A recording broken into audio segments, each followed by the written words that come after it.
Tout droit. Au niveau de la forêt, il y aurait un blessé potentiel. Il serait une cinquantaine avec patte de fer. Une bagarre entre plusieurs dizaines d'adolescents à la sortie d'un collège. Les policiers de la brigade anticriminalité veulent s'y rendre avant que la situation ne dégénère. Gauche c'est bon, droite c'est bon.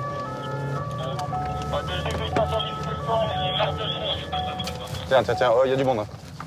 De bac, on arrive sur place. On a pas mal de monde, effectivement. Une bonne quarantaine d'individus. Eh, vous rentrez chez vous? Vous étiez là depuis le début ou pas? Il n'y a pas de blessés? Ok, donc vous rentrez chez vous. Bon, on va rester un petit peu quand même pour calmer les esprits et puis que tout le monde rentre chez soi. C'est quoi ça? Voilà, donc c'est une béquille peut-être qui aurait permis de porter des coups. Voilà, donc on l'a appréhendé là-bas sur l'herbe. Voilà, on va voir, on va faire un tour dans le secteur, voir si on trouve d'autres objets en fait. Voilà. Alors que la situation s'apaise, ce sont les policiers qui vont devenir des cibles.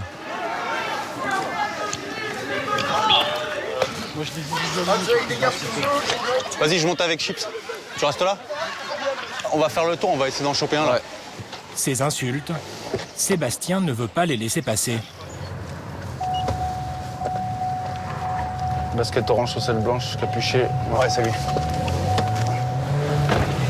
Lui là ou quoi? Ouais. Attends, t'inquiète, laisse-le s'épuiser. Vas-y, allez, fais le tour. Go avec eux là. Pousse-toi, pousse-toi. Sébastien et ses 40 ans se lancent à la poursuite de l'adolescent. Viens là, toi, viens là, je te dis. Et malgré la différence d'âge, il parvient à le rattraper. Vas-y, individu interpellé. T'as rien sur toi? Non, moi j'ai rien. Il nous répétait ce que tu as dit tout à l'heure là? Tu quoi? Non, t'es sûr?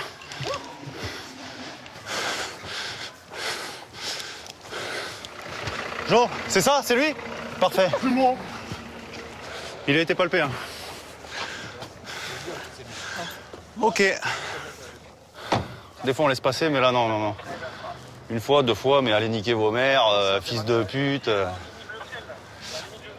Faut calmer le jeu, puis il y a du monde aux fenêtres, donc on peut pas laisser passer ça. La police, on a une image, et puis voilà. Hein. On laisse pas les jeunes nous insulter comme ça tout le temps. Hein. Jusqu'alors inconnu de la police, l'adolescent de 14 ans fera l'objet d'un rappel à la loi. Sébastien et ses collègues de la BAC ont pour mission de lutter contre les guerres de bande, les violences urbaines, les petits trafics et d'intervenir sur les flagrants délits, braquage ou violence. Pendant plusieurs jours, nous avons suivi le quotidien de ces policiers en civil et la manière dont ils procèdent à leurs innombrables contrôles. Leur zone d'action s'étend sur 9 communes, près de 200 000 habitants, mais celle où ils passent le plus de temps, c'est Trappes, située à une trentaine de kilomètres de Paris. Surnommée par la police le Petit Chicago il y a une vingtaine d'années, la ville est aujourd'hui plus calme, même si la délinquance y reste importante. Ici, pour les policiers, Gérard Philippe ou Albert Camus ne sont pas des noms d'artistes ou d'écrivains, mais des quartiers sensibles où les interventions sont parfois difficiles. Policier depuis 2002, Sébastien est en poste ici depuis 4 ans. Il travaille de 13h à 21h et touche un peu plus de 2000 € net.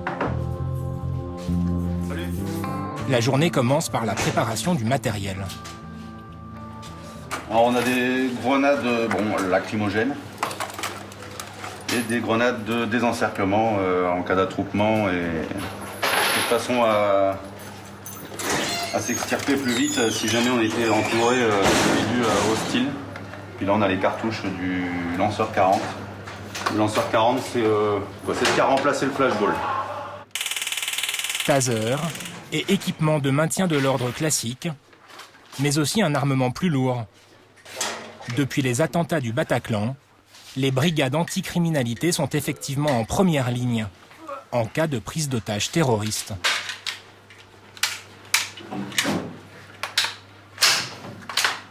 On sait très bien qu'ils sont équipés maintenant de fusils d'assaut. On peut répondre plus facilement avec ça qu'avec notre arme de service individuelle. Une arme de guerre que tous les policiers de la BAC ont été entraînés à utiliser. Au total, 80 kilos de matériel placé dans le coffre de la voiture. Le gilet pare-balles, il le porte en permanence, comme son arme de service. Pour intégrer la brigade anticriminalité, il faut réussir une série de tests écrits et physiques. Les places sont chères. Chaque jour, 3 voitures de la BAC patrouillent dans les rues avec en moyenne 3 policiers à bord. Tant qu'ils ne sont pas appelés pour une urgence, ils peuvent mener leurs propres enquêtes. Dans le parking souterrain d'une cité sensible, Ils sont tellement forcés leur boss qu'ils les ferment même plus. ce collègue de Sébastien, surnommé Chips, a repéré depuis quelques jours une voiture qui a commencé à être désossée. Je crois que c'était le Mini. Non, c'est une Fiat 500. Ah, c'est une ça. Ils ont pris les phares depuis, là. C'est pas une voiture qui tourne, c'est une voiture où les mecs Les policiers pensent avoir affaire à des trafiquants de pièces détachées, mettent une surveillance en place. alimentant des garages clandestins. Le but, c'est de voir, en venant comme ça sur certaines heures, s'il n'y a pas des mecs qui sont en train de travailler dessus. Le mec travaille dessus, tu lui sers pour, sur du démontage de pièces sur un véhicule volé. Sachant qu'en plus, ça se fait petit à petit. Parce que souvent, c'est à la demande. Tu vois, des Fiat 500, c'est des caisses qui les jeunes aiment bien. Pour peu qu'il y en a un qui veuille une pièce, ils savent qu'il y en a une qui est stockée là, ils vont récupérer juste ce qu'il faut, et puis voilà. Si dans quelques jours, les policiers n'ont toujours pas interpellé de suspect, ils appelleront une dépanneuse pour faire enlever le véhicule qui pourra être restitué à son propriétaire. En repartant, ils vont jeter un œil à un box qu'ils connaissent déjà. C'est la police. Joli appartement. Bonjour. Allez-y, je vous en prie. C'est une salle de prière aménagée avec tapis et bibliothèque. Que des sexagénaires à l'intérieur, rien de suspect. On vous ennuie pas plus. Le lieu a en fait déjà été signalé au service de renseignement.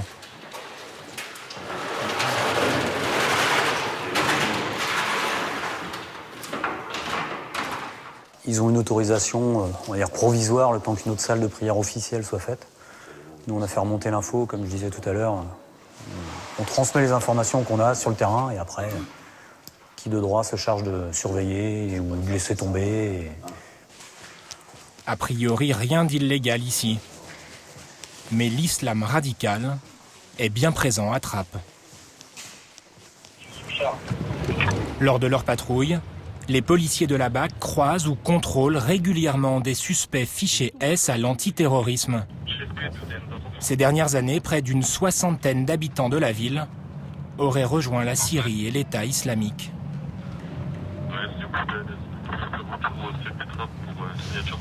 Longtemps que j'ai pas vu. Ouais. Moi je l'ai vu la semaine dernière. Ouais. Ah ouais.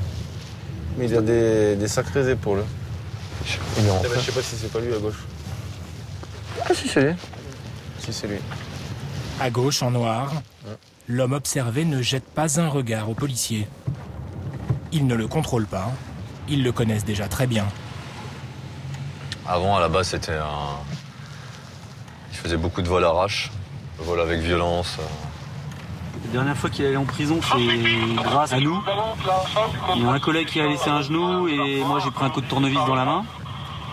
Et donc il est parti au ballon et quand il est ressorti, il était en djellaba, une barbe de Père Noël et comportement complètement différent de ce qu'il était avant, quoi. En première ligne sur le terrain, les policiers de la BAC n'enquêtent pas sur les islamistes, mais en les observant au quotidien, ils servent de relais au service de renseignement qui traite ensuite ces dossiers. La brigade anticriminalité, c'est souvent les yeux, les oreilles et la mémoire du terrain des services de police en charge des enquêtes judiciaires. Chaque jour, Sébastien et ses collègues parcourent en voiture jusqu'à 150 km. L'œil aux aguets. Pour trouver la bonne affaire, tout est propice à un contrôle. Elle est belle celle-là. Là, c'est une voiture qui roule trop vite. Allez.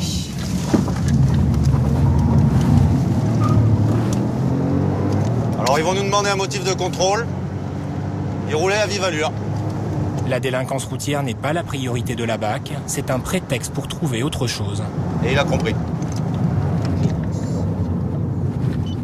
Le contrôle suit un protocole bien précis, car ces policiers ne savent jamais sur qui ou sur quoi ils vont tomber.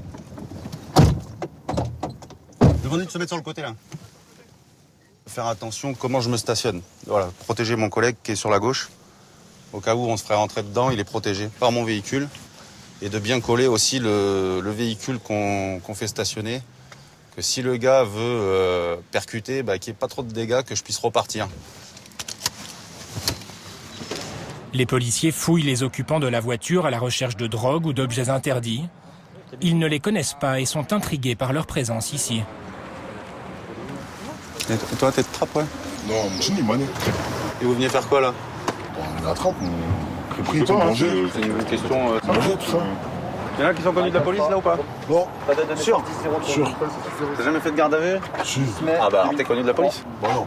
Si t'as fait de la garde à vue, t'es connu de la police. Enfin, t'es connu pour avoir J'ai fait de la garde à vue, alors. T'as fait pourquoi? Pour motocross dans la ville. Sur son écran tactile, Sébastien consulte ensuite les fichiers de police pour vérifier qu'aucun n'est recherché, mais aussi recouper leurs déclarations. Je sais pas, attends. Ah. Donc déjà, il m'a menti, il a pas fait une garde à vue, mais 3. Vol par effraction, et mise en danger de la vie d'autrui, refus d'obtempérer, recel de biens. Ouais, bon, il est pas connu que pour avoir conduit une motocross. Il me disait avoir fait 10 mois de prison, je commence à comprendre pourquoi. Le conducteur a un pédigré plus fourni que ce qu'il a bien voulu dire. Un détail qui peut paraître anodin, mais dont Sébastien se souviendra en cas de contrôle futur. Ouais, voilà. T'es un menteur un peu, toi. Hein? T'as fait 10 mois de prison, c'est ça? Enfin, t'as eu 10 mois de sursis. Juste pour avoir conduit une motocross volée. T'as oublié des choses. T'es pas connu qu'une fois chez nous, hein? Vrai ou faux? 2 fois. Un peu plus. Un peu plus. 4. Ah, tu le sais toi-même, de toute façon. Bon, allez, au revoir.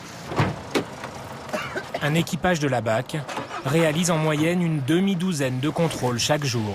On va descendre, on va aller. Tu veux contrôler? C'est bonjour. Mets-toi face à moi. Pousse ta veste.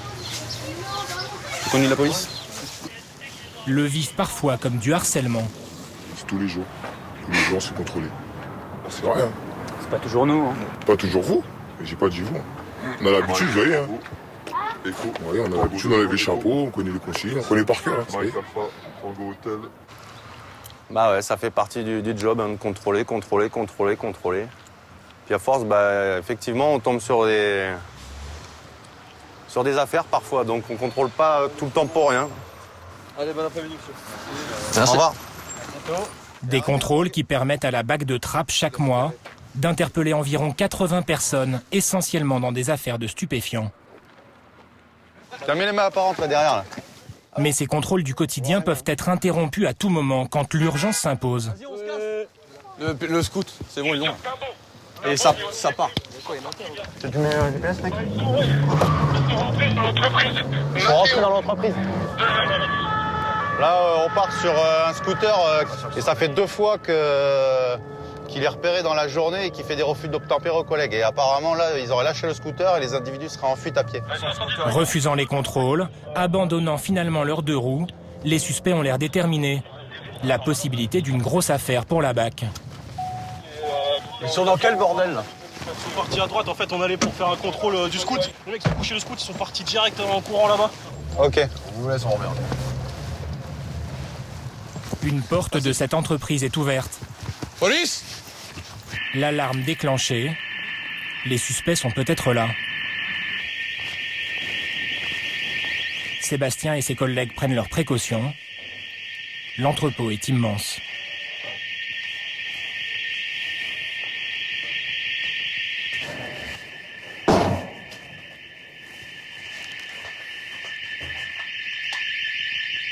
On cherche une aiguille dans...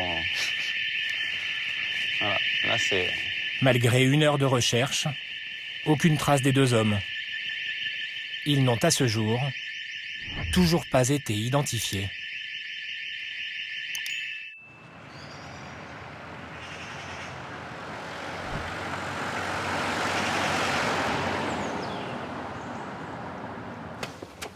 Au petit matin, descente de police dans une cité d'Aubervilliers.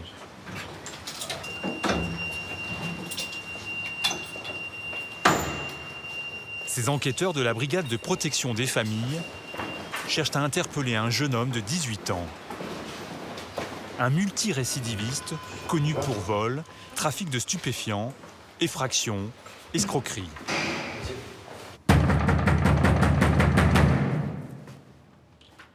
Bonjour madame, c'est le commissariat d'Aubervilliers. Cette fois, il le soupçonne d'avoir frappé une jeune fille de 15 ans. Bonjour. Ah, c'est pour qui là? C'est pour qui? Putain. Merci. Eh si, allez viens, dépêche-toi, on y va. Eh vas-y, casse ta mère, là, j'ai pas l'air. Non, c'est pas comme ça. T'es pas tout seul dans cette histoire, et j'ai tout expliqué. Allez, viens. Tu sais, je vais te dire pourquoi t'es interpellé. Tu connais. Voilà, t'as compris? Et voilà. 2 autres suspects sont interpellés simultanément dans la ville, soupçonnés d'être impliqués eux aussi dans le tabassage de l'adolescente. Patrick, un enquêteur du service, est chargé de mener la première audition du suspect, en présence de son avocate. Il s'appuie sur les déclarations de l'adolescente qui a déposé plainte. Juste votre carte, s'il vous plaît, maître. Merci beaucoup. Est-ce que tu connais une dénommée? Oui, je la connais. Qu'est-ce qui s'est passé là? Je l'ai croisée. Vas-y, ouais. Et je l'ai croisée. Après, comme elle avait raconté des histoires fausses sur moi. Elle raconte quoi exactement sur toi? Des trucs bizarres. Ok. Après, ben, moi, j'ai fait l'enfant. Je suis rentré dans son jeu. T'as fait quoi? T'as fait l'enfant? Ouais, j'ai fait l'enfant, je suis rentré dans son jeu, après, je l'ai frappé. C'est-à-dire? T'as fait l'enfant, tu l'as frappé exactement. C'est quoi? Je lui ai mis des claques. Après, j'avais un bâton, je lui mettais des coups de bâton. Tu l'avais avec toi le bâton? Ouais. Et je lui mettais des petits coups. C'était quoi comme bâton? Un petit bâton, c'était. En bois? Ouais, en bois. Tu sais ce qu'elle a au moins ou pas? Ouais, T'as entendu? Je vais te dire un petit peu ce qu'elle a fait à l'hôpital. Elle a 6 jours d'ITT déjà, hein, d'accord? Donc, elle a une échymose sur la tempe gauche. Elle a des échymoses sur le bras gauche, face antérieure, le coude droit, la cuisse gauche, le mollet gauche, la cuisse droite et le mollet droit. Donc t'es sûr que tu lui as mis que des claques et des petits coups de bâton? Ouais. Le truc c'est qu'il y a des témoins qui disent que tu l'as quand même un peu roué de coups à un moment donné. Ouais, sûrement. Mais je me rappelle plus trop parce que ça fait un peu longtemps. Apparemment tu l'as suivi, tu l'as enfermé dans le hall du... Là tu l'as encore roué de coups. Donc t'es sûr que tu lui as mis que des claques? Tu sais, vaut mieux que tu me dises la vérité. Je l'ai frappé, tu sais. C'est-à-dire, tu l'as frappé? J'ai mis des coups. Des coups de quoi? Coups de poing? Non, des barres. Et le bâton, c'était pas une barre de fer plutôt que t'avais? Ouais, c'était même pas une barre de fer. C'était une antenne de voiture. Ah, voilà, tu vois. Est-ce que quand même tu prends conscience des coups que t'as portés à quand même, c'est... Déjà, on frappe pas une femme pour commencer. Je pense que t'aimerais pas qu'on fasse ça à ta petite sœur, à ta maman, des trucs comme ça. Ouais, moi, je suis désolé. Hein. Je voulais pas que ça en arrive là. Franchement, là, je suis désolé, en y repensant, c'est pas quelque chose de bien.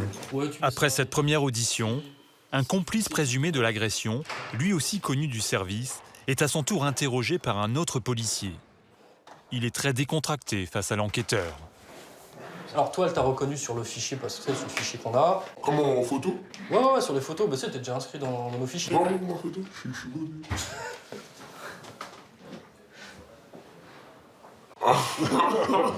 Et voilà. Donc, elle t'a reconnu sur cette photo-là. C'est passé quoi avec elle le 18 septembre? Je sais pas, il lui disait ouais, pourquoi t'as dit ça sur moi, pourquoi t'as menti sur moi et tout ça, nanani. Après, il l'a tapé. Et moi, ensuite, il l'a tapé. Vous voyez, elle commençait à s'évanouir de toute façon. Et moi, je lui ai mis des claques et tout. Au début, moi, je lui mettais des claques pour qu'elle se réveille. Après, elle dit ouais, pourquoi tu me frappes? Après, j'ai dit, là, tu veux que je te frappe, tout ça. Après, je lui ai mis 2-3 claques, je crois. Et des bonnes blagues, Moi, je regrette d'avoir fait ça. S'il y a des excuses à aller présenter, moi, je suis prêt. Je regrette. Des faits reconnus sans difficulté, des regrets apparents, mais pour les policiers, Un degré de violence élevé qui semble être devenu la norme chez des mineurs de plus en plus jeunes. Apparemment, c'était son ancienne copine, mais ça le dérange pas de la frapper une semaine après, et puis de leur rouer de coups et de repartir. Aller manger un grec, c'est devenu normal. En fait, c'est normal pour eux. C'est la norme pour eux. Ils sont indifférents, ils cognent. Pour eux, la fille n'est pas l'égale de l'homme. Ah oui. Loin de là, loin de là. Ouais. Pour eux, ils n'ont pas la notion de frapper. Combien de fois ils nous ont dit, on frappe pas, on éduque. Rentre, assieds-toi sur la chaise au fond là-bas. Madame, vous pouvez rentrer aussi. La jeune victime de 15 ans est convoquée au commissariat. Elle est accompagnée par sa sœur. Ses agresseurs présumés vont lui être présentés derrière une vitre sans teint. Serre-toi. Voilà. Numéro 4. Il m'a suivi avec un essuie-glace et il m'a frappé avec. D'accord. Donc tu confirmes que c'est bien lui qui t'avait fait tout ça? Oui. Ok. À côté, numéro 2. Ok.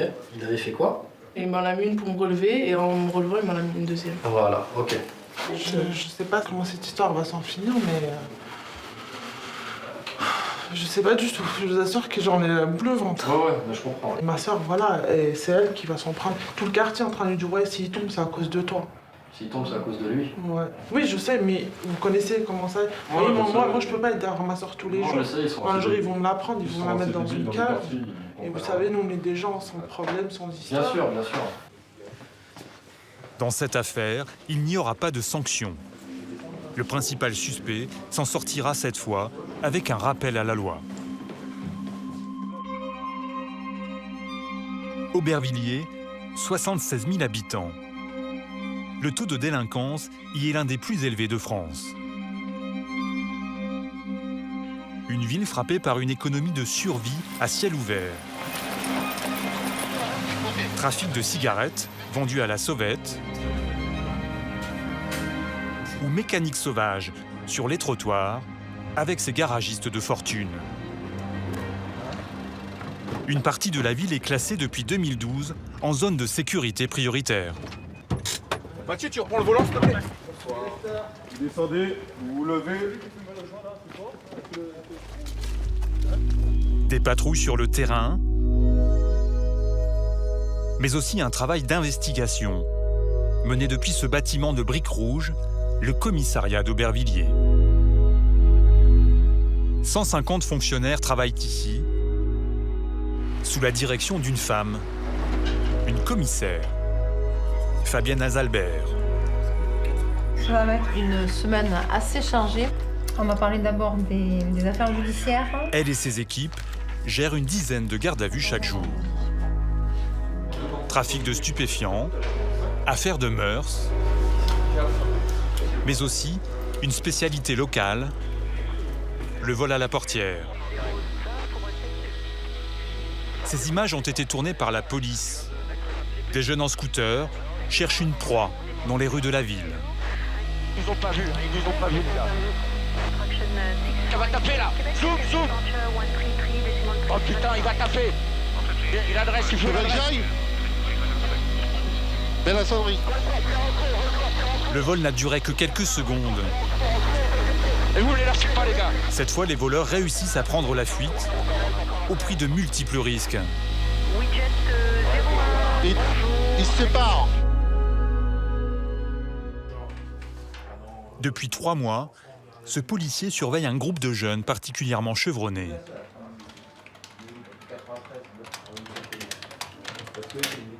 Donc on les voit tourner d'abord. C'est toujours comme ça, ils font des petits tours et ils cherchent à repérer. Vous allez voir, ils jettent des coups d'œil à l'intérieur des véhicules. Voilà, on les voit regarder à l'intérieur des véhicules. Là, vous voyez, on les voit vraiment bien regarder. En général, ils s'en prennent à des femmes seules, donc qui posent leur sac à main sur le siège passager. Les mains dans les poches pour tenir les silex. Pour briser les vitres, ils utilisent ces petits cailloux aiguisés, ici placés sous scellés. Ils les frottent les uns contre les autres, ils les balancent sur la vitre, et après, soit la vitre explose toute seule, enfin avec les silex, soit c'est l'aide de la main qui rentre qui va terminer le travail. Un vol particulièrement traumatisant pour les victimes. En 3 mois, suite à des surveillances, des recoupements téléphoniques et même des analyses génétiques, les enquêteurs pensent pouvoir attribuer 24 agressions commises dans le même secteur à une seule équipe. L'interpellation est prévue ce matin. Fred et ses collègues sont chargés d'arrêter le leader présumé du groupe, un mineur de 17 ans, trahi par son ADN. Kevin, il a pris le bélier? Ouais. Oui, dans le contre, là. Kevin, il casse la lourde. Leur objectif, nous l'appellerons Michael, ne dort pas chez lui, mais dans un foyer éducatif de la région parisienne où il a été placé par un juge. Là, c'est bon, on arrive au foyer.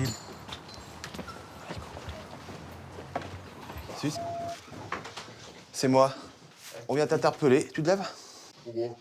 Donc 7h12, je te place en arrivée pour des faits de vol en réunion, précédé de dégradation. Les policiers ramènent Michael au commissariat. Ta casquette, de toute façon, tu vas pas la mettre en garde à vue, ta casquette. Il est un habitué des lieux. Il y a été interrogé à de multiples reprises pour un seul et même délit, les vols à la portière. Assis-toi. Bien. Fred et Antoine le connaissent bien. Le dialogue est facile. Premier réflexe, regardez les photos dans son téléphone. Et ça fait les coques, et ça fait les coques en moto, et ça fait les coques comme machin. Oh, la classe! Qui c'est qui fait le coq comme ça? Quoi? Qui c'est qui fait le coq? Avec plein de pognon là. Je sais pas, demande-lui. Hein? Demande-lui. Ouais, je vais demander, ouais. J'ai fait quoi encore là? Hein? Et d'après toi, pourquoi c'est le bon mort? Explique-moi. Ouais, il y a encore des bons mois. Pourquoi Moi, Pourquoi t'es devant moi? Est-ce que tu crois que je suis venu te chercher par hasard? Là, tu vas m'accuser de quel vol encore? Hein? Ah, c'est pas, je vais pas t'accuser. Je sais. Je suis venu pourquoi? Pour des quoi? Vas-y. Pour des faits de vol. Pour des faits de vol? Ouais. Vas-y. Des vols quoi? À la portière. Voilà. Tu commets ça autour de la maladorie. Mais où en général? Vas-y. L'avenue Urgeras, pourquoi tu vas taper sur l'avenue Urgeras? Parce que ça coûte chez moi. Parce que car c'est à côté de chez moi. Et sur Jaurès, c'est plus intéressant les pièces ou quoi? Il y a plus d'argent. Ah ouais. Allez, pourquoi il y a plus d'argent? Et pourquoi ils viennent sur Aubervilliers les gens, d'après toi? Sur la porte de Verbier, il a quoi, les Chinois. Et les Chinois, qu'est-ce qu'ils font les Chinois? En gros. Voilà, les grossiers chinois. Et donc, ils sont payés comment? En liquide. En liquide, et voilà. Donc, maintenant, je te repose la question. Est-ce que tu as commis des faits de vol à la portière ces 3 derniers mois? Oui ou non? Ouais. Ouais. Allez, vas-y. Combien de faits de vol à la portière tu as commis? 1. Non, arrête. Non. Sérieusement. Ben, je te dis 1. Non, 1. Regarde-moi. Tu sais très bien comment ça marche. Tu sais très bien que plus vite tu viendras, mieux ça se passera avec le juge par la suite. Et tu sais très bien que tu nous connais, Fred comme moi. Si on vient te chercher, c'est qu'on a un dossier. Maintenant, toi, ton intérêt, c'est de reconnaître tout de suite tes fautes. Tu vas nous dire lesquelles t'as fait, lesquelles t'as pas fait. Et c'est comme ça que ça se passera le mieux pour toi devant le juge des enfants. Voilà. Grâce aux empreintes ADN de Michael retrouvées sur des silex, Fred et ses collègues savent qu'il est impliqué dans au moins 2 vols à la portière. Je te parle d'un véhicule Volkswagen, un Touran, couleur noire. Est-ce que ça te parle? Non. Et comment ça fait qu'on retrouve ton ADN sur les silex? Je sais pas. Ah bah. Comment toi, mon ADN, j'étais pas là? Tout simplement que c'est toi qui as cassé la vitre. Non. Sinon, on n'aura pas retrouvé ton ADN sur les silex. C'est aussi con que ça. C'est scientifique. C'est une preuve. Les policiers sont persuadés qu'il est impliqué dans beaucoup plus de vols. Beaucoup plus qu'un. Allez, à but de nez, vas-y. À but de nez. Oh. Quoi? T'es léger là encore. T'es encore plus léger, vas-y. Je sais pas, moi. Vas-y, combien? Vas-y, dis-le. Allez, vas-y. Combien? Moi, je te dis sur une quinzaine. Une quinzaine? Ouais. Est-ce que c'est plausible, ça? Peut-être. Disons que si tu nous dis 15, effectivement, je crois que tu te rapproches de la vérité. Ouais. Encore en dessous, mais... En dessous. Je pense que maintenant, le bal est fini. À un moment donné, il va falloir arrêter un petit peu les conneries. Je t'accompagne. Attends 2 secondes. Au cours de ses auditions, Michael reconnaîtra finalement 8 vols à la portière. T'es un putain de malade, toi. En attendant d'être jugé, il a été placé dans un centre éducatif fermé, loin de la région parisienne. Antoine ne se fait cependant guère d'illusions sur l'avenir de ces jeunes rompus à la délinquance. Il y en a qu'on a vu grandir. Et c'est malheureux, mais vers 12-13 ans, ils commencent par faire ce qu'on appelle du vol roulotte. Donc casser des voitures en stationnement. Ils se mettent ensuite, en général, vers le vol à l'arrache, vers entre 14 et 16 ans, très souvent. Et vers 16 ans, très souvent, ils passent ce qu'on appelle le vol portière, mais rarement les deux, se dirigent plus vers les stupes. Et en général, les premiers braquages viennent après le premier séjour en prison. Le trafic de drogue est l'un des fléaux d'Aubervilliers. Il y aurait sur la ville une quinzaine de points de vente. Les trafiquants cherchent en permanence des parades pour échapper aux opérations policières.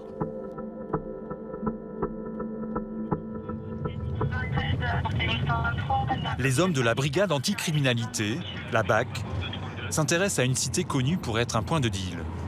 On va essayer de descendre dans le parking en fait, qui donne dans les parties communes. Ouais. Ils ont barricadé en fait, ces parties communes pour empêcher les habitants de monter par là, par des matelas, des barricades, etc. Et pour empêcher du coup notre progression pour les prendre à revers. Ce jeu du chat et de la souris avec les trafiquants commence. Les policiers entrent discrètement par le parking de l'immeuble.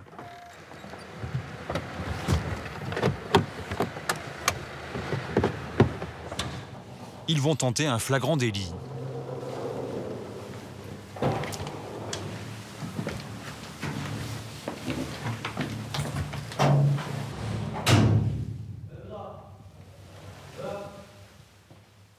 Comme prévu, les escaliers sont jonchés de détritus pour ralentir les visiteurs.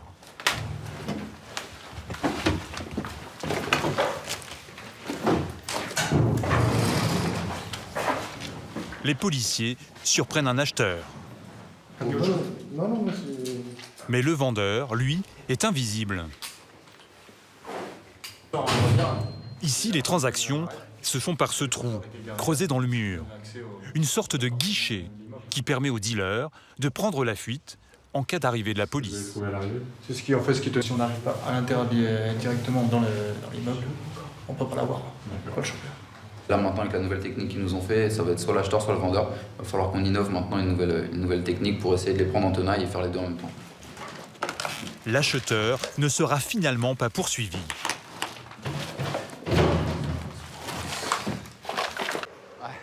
Pour Thomas, en poste depuis 8 ans à Aubervilliers, et son collègue, c'est la routine. Souvent les mêmes délinquants, arrêtés, puis relâchés. Notre boulot, c'est vraiment en fait de les remettre à la justice. Si on s'arrête à ça, il n'y a plus de police. Nous, on aime vraiment ce qu'on fait. Les interpellations, c'est ce qui nous fait vivre. Après, maintenant, à la justice de faire son travail. Et nous, quand on a fait le nôtre, on est content et on dort serein la nuit. Bye. Traquer les flagrants délits, inlassablement, mais aussi s'attaquer au réseau en profondeur. C'est l'objectif des enquêteurs de la brigade des stupes d'Aubervilliers. BST plus BAC en fait, aussi tout le monde sur place. Okay. Elle est dirigée par Christophe, un lieutenant qui depuis un mois supervise la surveillance d'un petit supermarché de la drogue, organisé comme un commerce. On a 5 objectifs. Donc dans les 5 objectifs, il y a un vendeur, un gérant et 3 nourrices. C'est un peu particulier. Je donne le top interpelle une fois que j'ai mes deux objectifs principaux sur place, à savoir le vendeur et le gérant qui, en principe, arrivent entre midi et 14h et qui se dirigent vers la nourrice qui est juste à côté du point de vente. Le camion sera par là. Toi, il faut que tu te mettes là. Tu bloques ici parce qu'il y aurait peut-être un échappatoire ici. L'enjeu est d'interpeller les 5 membres du réseau en même temps. En planque sur un parking, non loin du point de vente, les policiers attendent l'arrivée du vendeur et du gérant sur le site. 2 heures d'attente. On a les 2 objectifs dans le secteur, on y va ou pas, confirmé?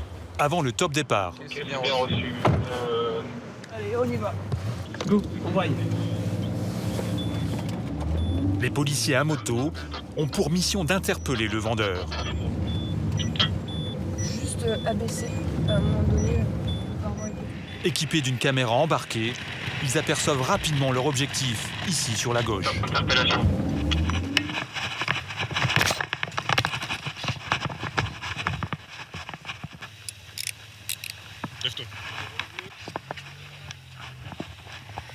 À 100 mètres de là, le reste de l'équipe investit une première planque où serait stockée une partie de la drogue. 2, 3.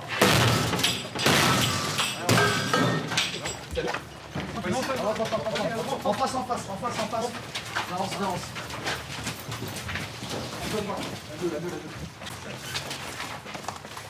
Chef. Un homme est interpellé dans ce squat.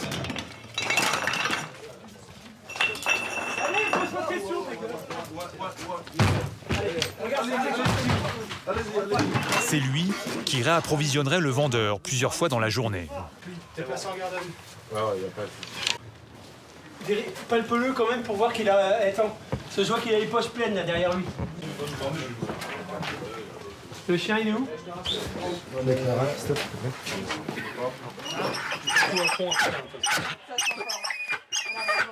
Tiens, Caro, tu peux regarder ici, s'il te plaît? Ouais, j'y vais. Ok. Tu maintiens? Ouais, c'est des emballages, ça pue bien. Des emballages utilisés pour conditionner le cannabis. T'as plein d'emballages. Ah, elle a raison, hein. Oh, c'est quoi ça, mon bébé? Le chien policier s'intéresse aussi à ce coffre-fort. Putain. Oh, c'est trouvé ça, bébé. Ah oui. C'est à toi? Quand mon avocat sera là, je pourrais. Ta réponse c'est ça, c'est quand ton avocat sera là. Merde. Le policier trouve une arme de poing, près d'1 kilo de résine de cannabis et de la cocaïne. Et un peu de coke. Tout dedans. On va emmener direct le coffre. Une première saisie, mais les enquêteurs savent que le plus gros de la marchandise est sans doute stocké ailleurs. Tout le monde?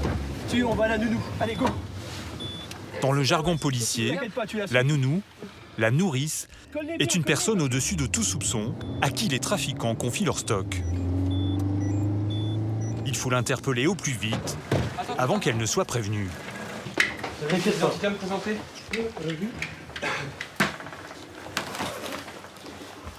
Il est 13h, vous êtes placé en garde à vue à compter d'aujourd'hui. Pour trafic de stupéfiants. Acquisition, détention, transport. Comment? Acquisition, transport de produits stupéfiants. Il s'agit d'une femme sans emploi, d'une trentaine d'années, mère célibataire, inconnue des services de police. Très vite, elle raconte avoir prêté les clés de son appartement alors qu'elle était partie en vacances. Les policiers commencent leur perquisition. C'est à vous le sac? C'est quoi? Je sais pas. Vous laissez votre appartement et vous savez pas ce que c'est? Bah, j'étais pas là, j'ai laissé les clés pour qu'ils soient. Ça ressemble à quoi? Ça s'appelle de la résine de cannabis. Bah oui, ça, je sais que. Vous avez pas, c'est marrant. Ça aussi? Bah oui, c'est un fichier.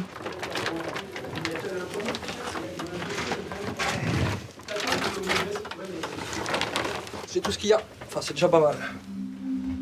Ok. Un réseau comme celui-là génère en moyenne un chiffre d'affaires de 7 à 8 000 euros par semaine. Les 5 objectifs de la brigade des stupes ont été interpellés et sont emmenés au commissariat. Ça, c'est la deuxième découverte. Et surtout le butin. 7 kilos de résine de cannabis, un peu d'argent, 150 euros, et 2 armes, un pistolet d'alarme et un semi-automatique 9 mm. Vous avez de quoi faire la guerre, les mecs. En ce moment, la grande mode, c'est qu'ils se volent du cannabis entre eux, en fait. Donc, en fait, bah voilà, hein, ceux qui transportent, ils ont une arme et ça permet de protéger les transports de stupes. Ça, c'est les couteaux de découpe de la résine. Et puis ça, c'est pour peser, tout simplement, hein, parce qu'ils les mettent dans des blisters un petit peu comme ce type. C'est pas mis n'importe comment, hein, ils perdent de l'argent, sinon donc c'est tous les 2 grammes à peu près, tous les grammes ou tous les 2 grammes, bah, ils mettent dans un blister et ça vend comme ça. Voilà. Cette saisie représente 60 000 euros à la revente. Une perte sèche pour le gérant et ses complices qui auront peut-être du mal à se relever. Ça, vraiment, ça leur fait très mal parce qu'après, ils doivent tout rembourser. Et c'est compliqué pour eux. Donc ils savent que finalement, Les vrais méchants, ça sera pas nous, c'est ce qui les attend dehors. Donc du coup, on a tendance à avoir plus de dialogue de leur part. Les auditions commencent, notamment celle de la nourrice présumée. Comment se fait-il que de la drogue ait été découverte à votre domicile? Je ne sais pas. Je ne sais pas. Abus de confiance. C'est un abus de confiance? Oui. Pour quelle raison avoir prêté les... Je suis parti 2 mois en vacances et pour éviter les cambriolages, pour faire des mouvements dans la maison pendant ces 2 mois-là. Donc est-ce normal selon vous de prêter les clés de son domicile à un inconnu pour qu'il ait la jouissance pendant 2 mois de votre appartement alors que vous ne connaissez ni son nom de famille, ni son prénom, ni son numéro de téléphone? Soit vous êtes la personne la plus naïve du monde, soit vous vous moquez de moi. Non, vraiment, on m'a dit j'ai pas de téléphone, j'ai pas de numéro. Bon, on va continuer. Au fil de ses auditions, elle reconnaîtra avoir accepté de jouer le rôle de nourrice en échange de drogue pour sa consommation personnelle. Selon le patron des stupes, ces nourrices sont souvent en situation de faiblesse, mais aussi victimes de pression. Dans ce cas-là, ça n'a pas été des menaces directes, c'est mieux pour toi de garder du stup sans rien dire, on sait où tu vis, on sait ce que tu as fait, on sait ça, on sait ci. Donc en fait, c'est tout un tas de petites remarques, de petites suggestions, et ce qui fait qu'au bout d'un moment, la personne est déjà faible. La personne va dire ok, je dis rien, voilà. Et je garde la matière stupéfiante. Voilà.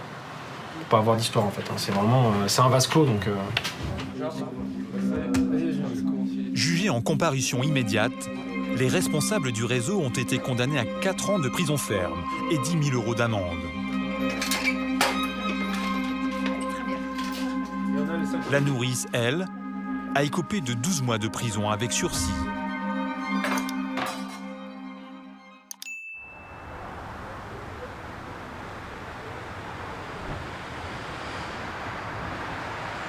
Attaque de ma mère, je vais l'enculer, c'est bon.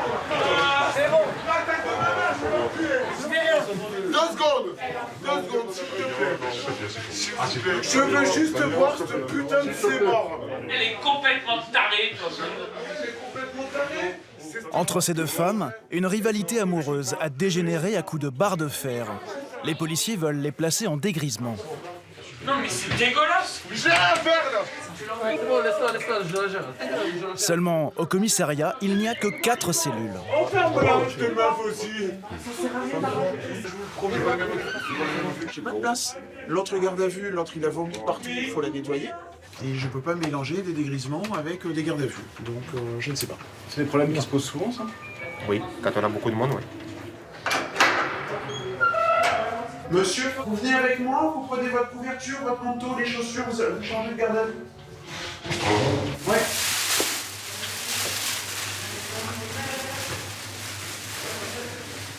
Ce soir, ils seront jusqu'à 6 dans cette cellule de 5 mètres carrés. On s'embrouille à cause des meufs, quoi, c'est tout. Car les arrivées s'enchaînent. La cellule d'à côté est officiellement hors service. Vitre brisée depuis des semaines.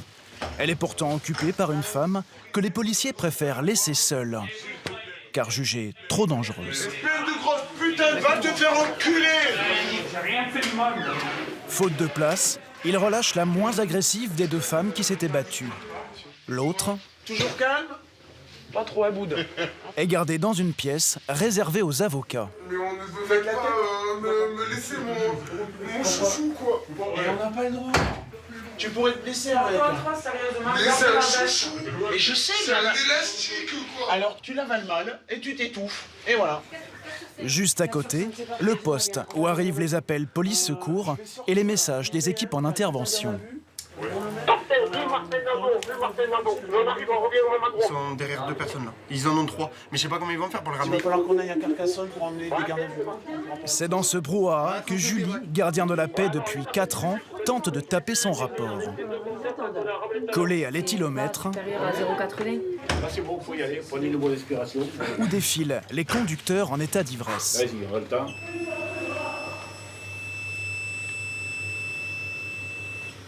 Encore 10 minutes, je serai à 0,40. Dans des conditions comme ça, je mets 3 fois plus de temps que ce que je devrais mettre. La salle, on n'a même pas de salle de rédaction. On doit écrire au milieu des gardes à vue, au milieu des appels 17. Enfin, c'est une catastrophe. Bien joué! Une soirée comme tant d'autres au commissariat de Narbonne. Pendant 10 jours, nous avons suivi au plus près le travail de ces 130 policiers dans l'une des villes les plus pauvres de France.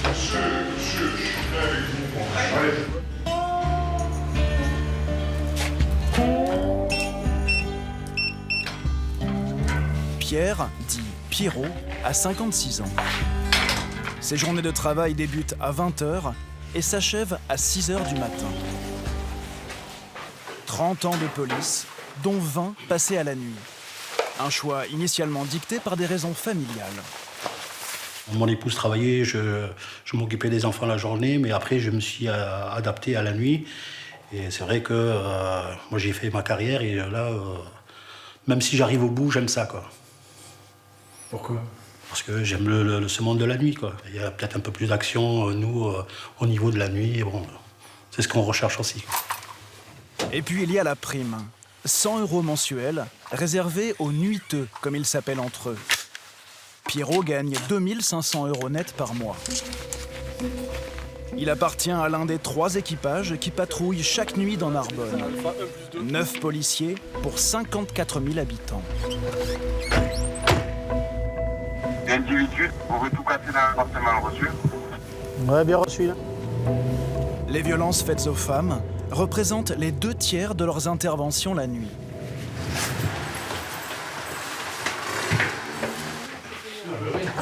Bonsoir. Putain, mais qu'est-ce qui s'est passé? On va dire qu'il s'est fait plaisir. Ouais, il a tout pété, quoi. L'ex-compagnon de cette jeune femme de 19 ans n'aurait pas digéré leur séparation il y a plusieurs mois. Est-ce qu'il vous a porté des coups à vous? Non. Non? Le canapé était déchiré derrière ou c'est lui? Non, c'est lui avec un couteau. Avec un couteau? Ouais, ouais. Il se baladait avec un couteau ou il l'a pris d'ici? Non, il l'a pris d'ici, là. Il vous a pas menacé avec, hein? Non. C'est la première fois qu'il fait ça ou... Oui, c'est... Non, c'est... Non, il m'avait fait ça cet été, c'est pour ça que je l'avais fait. Vous aviez déjà fait un dépôt de plainte? Non. Non? Oui, mais bon, il faut pas les laisser faire. Il faut pas attendre qu'il en vienne vraiment aux mains avec vous. Mais oui, j'aurais dû porter plainte cet été, c'est vrai que j'avais pas le temps, je travaillais beaucoup, j'avais pas la tête à porter plainte. Les policiers sont souvent confrontés à des femmes qui n'osent pas porter plainte. Cette fois, Pierrot réussira à la convaincre. Mais sa crainte dans les médias, c'est que le suspect ne revienne. Et la porte ne ferme plus. Ils vont donc s'en remettre aux voisins de palier. Si vous attendez que ça gueule et tout, faites le 17, vous dites que vous êtes le voisin. La porte du bal, ça fait verrouille pas, non? Ça se verrouille et ça coup d'épaule facile. La jeune femme n'a pas les moyens de faire changer la serrure en pleine nuit. Savez-vous ce que vous faites, hein? Mettez le canapé devant la porte. Ouais. Ok. Ok, c'est bon. Ça va? Ouais. Tu vois? On vous contacte si on a une carte là. L'interpellation à faire, s'il prend la fuite dans notre direction. Les policiers patrouilleront plus d'1 heure. En vain. Vers 3h du matin, une autre femme, seule au bord de la route, les interpelle. Bonsoir. Vous avez un masque, hein? Qu'est-ce qui vous arrive là? Ah oui, je vois ça, ça se voit. 36 ans, infirmière, elle est à 15 km de chez elle. Qu'est-ce qu'on peut faire pour vous? Je sais pas où je dois aller, c'est un peu la misère, parce que je sais pas comment rentrer chez moi. Et vous êtes venu comment? En voiture, avec mon amoureux. Ah, et il est où lui? Je sais pas. Vous étiez où avec lui? On était chez des amis, et il m'a mis la misère, et voilà. Il vous a tapé? Non, il m'a déjà tapé, mais pas là. Et vous pouvez pas retourner chez vos amis? Ouais. Je sais plus où c'est.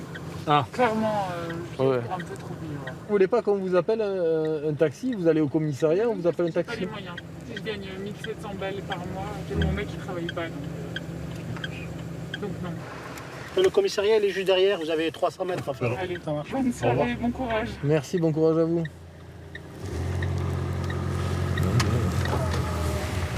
Ne vous inquiète pas de la laisser toute seule dans cet état-là, cette dame. Après, malheureusement, on peut pas forcer les gens. Hein. Elle nous a bien dit qu'elle voulait pas qu'on l'aide, alors. La jeune femme trouvera finalement refuge au commissariat, où son compagnon viendra la chercher.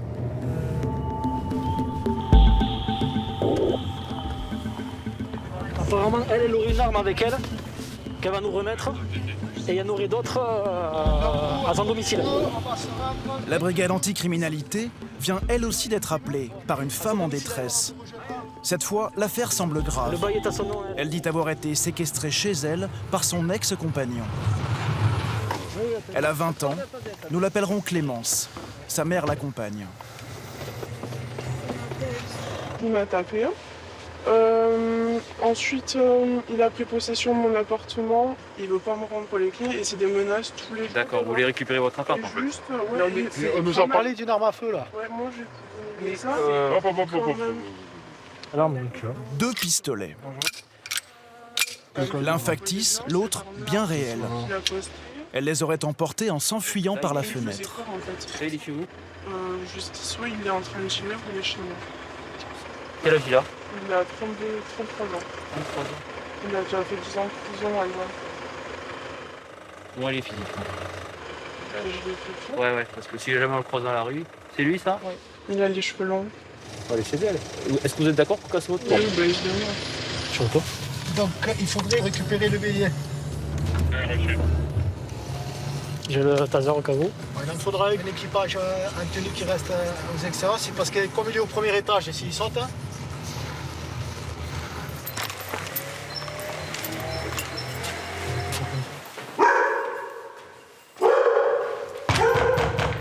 c'est la police. Ouvrez. Ouais. Non. Elle va être dur à casser celle-là. Ah ouais? Il y a 3 points. C'est la première fois que Clémence revient chez elle depuis sa fuite, il y a 2 mois. Elle dit ne pas avoir trouvé plus tôt la force de prévenir la police.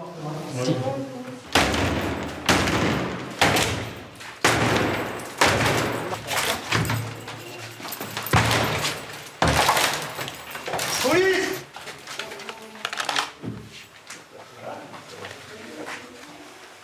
Les personnes? Ah, on a fait venir. Vous venez madame? Où c'est qu'il y a les armes madame? Je sais pas, les dernières fois que je les ai pris, elles étaient longues, mais je sais pas, c'est bon,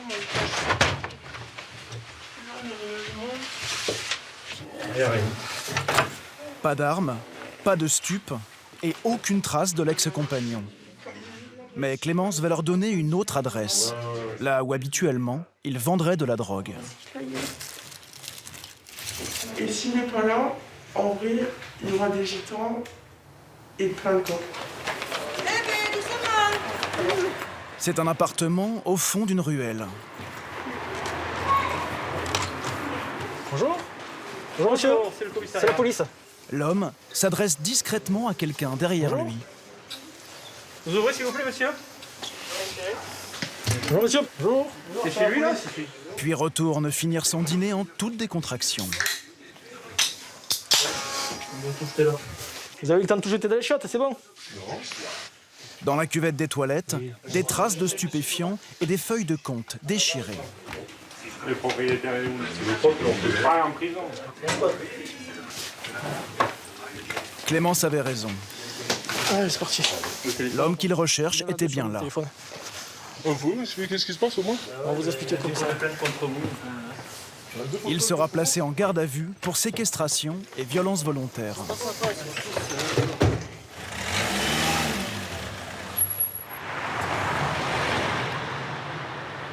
Et sur Forest? Non plus. Jérôme est officier de police judiciaire. Qu'est-ce que c'est ces armes? Il a 48 ans. C'est lui qui va enquêter sur cette affaire.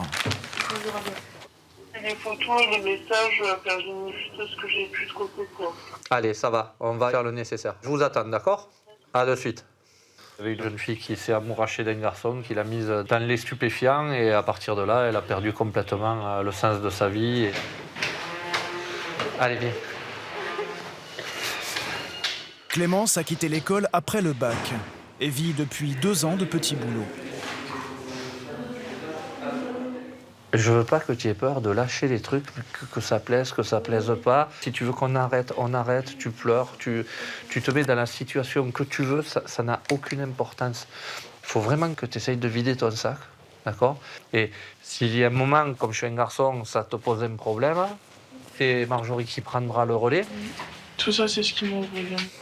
Donc remets-moi là. La jeune femme lui montre le dernier SMS qu'elle aurait reçu. Est-ce qu'il y a des... Les menaces, elles sont juste là. Dis-moi, montre-moi. Non mais t'as cru quoi, sale pute? Déjà, je partirai pas. C'est comment je suis, c'est chez moi maintenant. Ça, c'est lui qui t'a écrit ça. D'accord. C'est ce dernier message qui l'aurait décidé à porter plainte. Pendant plus d'1 heure, Clémence va décrire comment elle aurait glissé sous son emprise. Il m'a menti sur son âge, sur son prénom, sur son passé, sur sa vie. Parce qu'il disait qu'il avait une société, qu'il avait des belles voitures dans des garages. En fait, c'est bien à dire maintenant, mais vraiment, j'y croyais. D'accord. Très vite, la désillusion. L'homme qu'elle accueille chez elle serait en fait un dealer, violent et accro à la cocaïne. Il me mettait souvent des coups de poing, et le plus souvent, il m'attaquait les mains. Et il me prenait la main dans le dos, il me tapait la tête contre... Ça, c'était par rapport à quoi? Il trouvait toujours la petite bête, mais la vraie raison, c'est qu'il prenait de la corde. On était dans un tout petit appart, il fallait quelqu'un pour qu'il se défoulait, et c'était sur nous. Puis la séquestration pendant plusieurs mois. Il avait accès à mon téléphone tout le temps. Il répondait à ma mère, il répondait à tout le monde sur tous les réseaux. Il a toujours dit que si je partais, il me tuerait avant et après il se suiciderait. Je vais te poser juste une question. Est-ce qu'il t'a obligé un jour à prendre des stupéfiants? Oui. Moi, j'ai jamais pris d'héroïne de ma vie. Il m'a complètement obligé d'en prendre avec un flou pointé sur moi. Je vous cherche la bonne. À la fin de leur relation, accro aux drogues dures, elle aurait accepté de faire des photos, comme celle-ci. Il me disait de faire ça pour le mettre sur son compte Instagram. Et aussi des vidéos pornographiques qu'il menacerait aujourd'hui de diffuser sur Internet. Il ne faut pas que tu aies honte de ça. Toi, tu es une victime, d'accord? Tu es tombé sur un sale type qui t'a fait faire des... Il va dire que c'est pas vrai. Ouais, il va te dire que tu l'as fait volontairement, que tu étais d'accord, et après, c'est un engrenage. Ben, tu es jeune, voilà. Mais en vrai, je croyais en lui. Je croyais que mais on croit toujours, et puis c'est pas... Et après, tu es jeune, et tu as tout le temps de te construire. À la fin de l'audition, Clémence sera vue par un médecin légiste. Elle ressortira avec 10 jours d'incapacité totale de travail en raison de son état psychologique.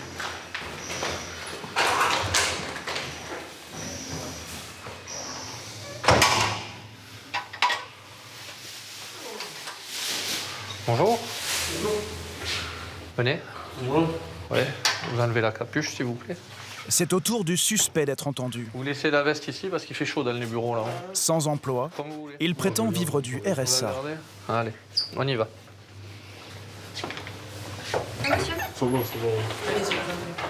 Il a demandé à être assisté d'une avocate, commise d'office. Tu peux faire déclaration spontanée, tu peux répondre aux questions ou tu peux garder le silence. D'emblée, l'homme dresse un portrait inattendu de son ex-compagne. La première fois qu'on s'est vu, elle est venue chez moi, elle est venue en tant que prostituée. Donc vous étiez son client. En gros. D'accord. Donc vous avez payé? Non, je n'ai pas payé. Ah, elle m'a dit non. Mais quand, alors, vu qu'elle m'a trouvé bien avec un nanani et que nanana. Ah, d'accord. Elle m'a dit non, je sais pas. Bon. Et comme elle m'a trouvé bien, elle m'a pas fait payer. À la base, oui, à la base, je devais la payer. Mais à la base, je devais la payer combien? 30 €. 30 €, pas cher. Ouais. C'est pas les prix. Non, pas du tout là. Donc votre relation a commencé comme ça? Elle a commencé comme ça, oui. Il y a eu des violences? De sa part envers moi, oui. Moi, j'ai eu aucune violence envers elle. Elle a pris des trucs qui allaient chez nous, elle me les jetait dessus. Hein. Elle m'a acheté plusieurs fois des choses dessus. Hein. Et c'est pour ça qu'au bout d'un moment, j'étais quand même obligé de la bloquer. Quoi. C'est pas méchamment, avec un bras, de toute façon, vu qu'elle allait, avec un bras, je la bloquais, quoi, sur le lit. Parce qu'elle mélange beaucoup de cachets, elle mélange beaucoup. Mélanger la Valium avec la vodka, par exemple, c'est des trucs que ça pète. C'est des trucs que ça se mélange pas, surtout une femme comme ça fait, tu peux pas. Et quel était votre remède pour la soigner, vu que c'était une fille qui se prostituait, qui mélangeait les cachetons, qui... Je la calmais, je la regardais. Et comment vous la calmiez? Je la laissais chez nous. Je la laissais chez nous. Puis c'est elle qui me l'a demandé. À chaque fois que je partais, c'était elle qui m'a demandé de la laisser de l'enfermer. Sans s'en rendre compte, l'homme reconnaît qu'il enfermait bien son ex-compagne. Non, le mec, c'est mon... Reste à vérifier les accusations de trafic de drogue. Ouais. Je vous montre cette photo. Extrait de votre Instagram. C'est quoi ça? Elle s'amuse bien, non mais c'est des montages, elle est forte, elle touche tout en informatique. Qui s'apparente aussi à des produits stupéfiants. Sur les réseaux sociaux et sur le téléphone de Clémence, de nombreux clichés où il endosse la panoplie du parfait dealer. Ça se trouve, c'est des faux billets, ça. Ah. Tellement mal. Bon, alors, les billets sont des faux billets. Mais elle, franchement, waouh. À chaque photo, la même réponse. La photo avec les 2 armes, c'est toi ou pas? Oui, c'est moi, mais c'est un montage. D'accord. C'est-à-dire que tu as pris la photo et dessus, elle a rajouté les armes. Certainement. Aussi, pareil, montage, elle vous fait prendre la pause et puis après, elle rajoute les armes. On va pas jouer 50 ans. D'accord? Si c'est un système défensif, tu parleras au juge, après tu parleras à qui tu voudras. Mais on va pas faire joujou. Mais moi, je vais pas prendre des trucs qui sont pas à moi. Ça, c'est à toi et c'est extrait de ton téléphone et de ton compte Instagram. C'est pas son compte Instagram à elle. D'accord? Donc c'est parce que c'est elle qui les a mis. Oui, c'est elle qui les a mis sur ton compte à toi. Oui. D'accord. Cette photo, c'est vous? C'est un montage? Non, c'est moi. Non. C'est bien vous? Elle est réelle cette photo? Et quand on fait un zoom sur la ceinture, puisque c'est pas un montage celle-là, il y a 200 grammes de résine de cannabis. C'est super. Non, mais ça, je l'ai pas vu de loin, j'ai pas vu. Non. Et ce qu'il y a à la ceinture, c'est quoi? Certainement du savon. Du savon. Alors ça doit être du savon. Je vous montre. Vous vous souvenez pas de cette photo, les conditions et... Parce qu'en général, on ne se met pas... Je suis désolé, je vais être un peu vulgaire, mais on ne se met pas sur les burnes du savon avec une arme. Je sais quoi dire, c'est bon. Ben, moi non plus, je sais pas quoi vous dire là. Je ne peux plus répondre parce que... Je ne sais pas quoi dire, je ne vais plus répondre. Il y a n'importe quoi. C'est n'importe quoi. L'interrogatoire a duré 2 heures. Jérôme n'a pas obtenu d'aveu, mais il a suffisamment d'éléments pour que la garde à vue soit prolongée.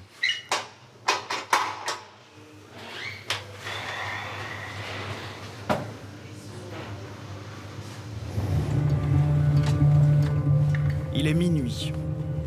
Pierrot et son équipe repèrent une voiture roulant tous phares éteints. Ouais, je t'écoute. Vous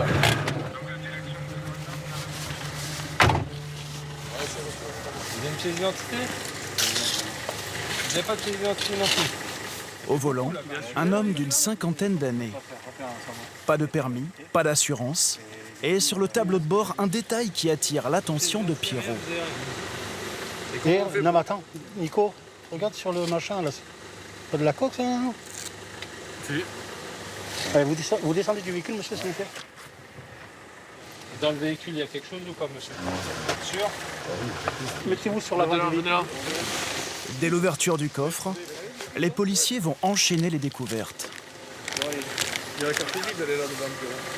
Ça craint, c'est donc j'ai compté, il y avait 1520 €. Ah, capitaine, Oh, mais qu'est-ce que vous avez trouvé? 100 grammes de speed, une drogue à base d'amphétamine. Bravo. C'est quoi là, monsieur? Ça, c'est quoi ça? C'est du speed aussi? Elle se vend en moyenne 15 € le gramme. Le trafic, hein? Il y a aussi du cannabis. C'est quoi ça? Vous vendez là? En fait, vous avez quoi? Vous avez que du speed et de la bœuf? Ouais. Il n'y a pas d'héroïne, il n'y a rien du tout.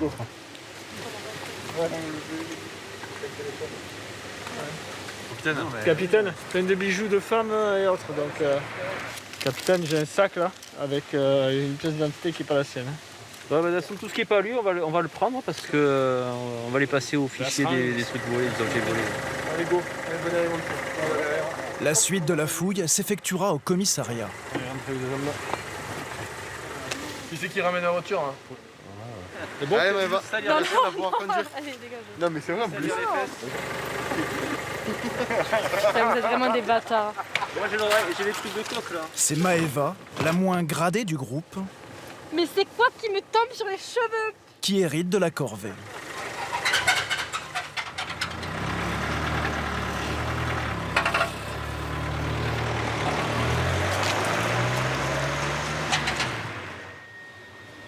Usage de stupes, vol roulotte, faune écriture, vol, escroquerie, usage.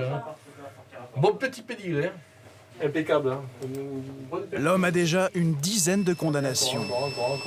Il est aussi positif aux amphétamines. C'est bon. Tac. Qui c'est qui vient à la voiture? Et dans ses affaires, ce chargeur. Vous avez ce qui va avec? Je veux dire non. Vous avez un chargeur graillé de 1, 2, 3, 4, 5, 6, 7, 8, 9, 10 cartouches. Vous n'avez pas ce carabine qui va avec? À chaque fois que tu nous as dit non, on a trouvé quelque chose. Hein. Oui, oui. Est-ce qu'on va trouver autre chose dans le véhicule? Pourtant des choses, ils vont en trouver. Bien plus qu'ils ne pouvaient l'imaginer.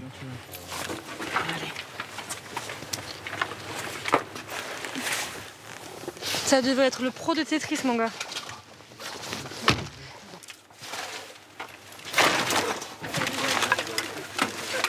Je sais pas ce que c'est un truc...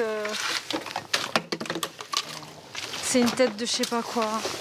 Pourquoi vous gardez une tête de sanglier dans la voiture, monsieur? C'est ce que j'ai trouvé et... Non. Avec Et vous avez trouvé une tête de sanglier, vous êtes dit je vais le ramener? Oui, oui.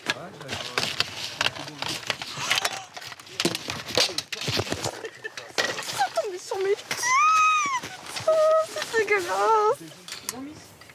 Des jouets, de l'outillage, de l'électroménager, mais aussi des habits d'enfants ou des sous-vêtements féminins.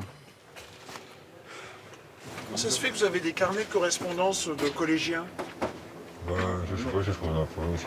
Ça aussi, Pardon? c'est à vous? J'ai trouvé dans la poubelle aussi. Vous avez trouvé dans la poubelle? Vous comprenez que ça paraisse un peu bizarre qu'on sort de votre voiture. Hein. Ouais, je comprends.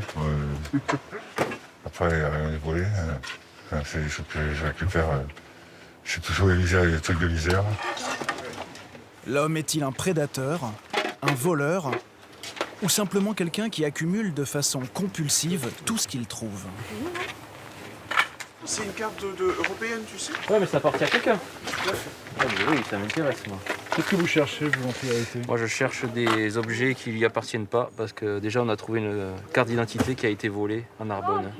Tu l'as devant, le nom du gamin. Là. D'accord. Et puis enfin, c'est l'année, tu vois, c'est peut-être vieux. Hein. Ça annonce un travail colossal derrière tout ça, non? Le problème, c'est que c'est vendredi. C'est vendredi, c'est mort. Pourquoi ça? Parce que ça veut dire que si on veut mettre le paquet sur cette affaire-là, il faut qu'il y en ait qui viennent travailler le week-end. Et on n'a pas les moyens de le faire.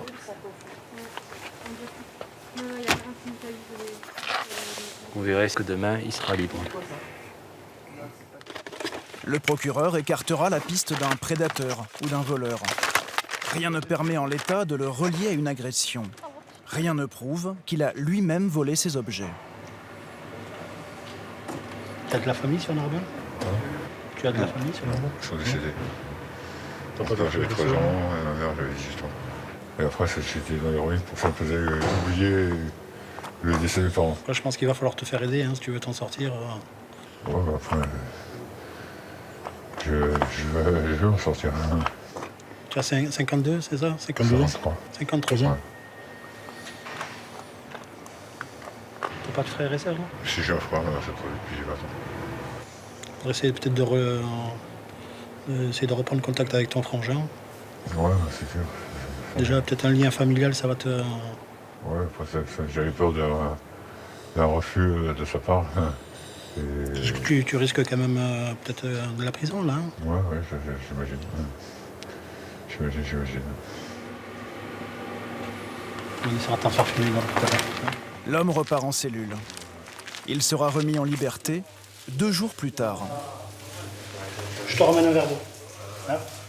Et jugé ultérieurement pour trafic de drogue.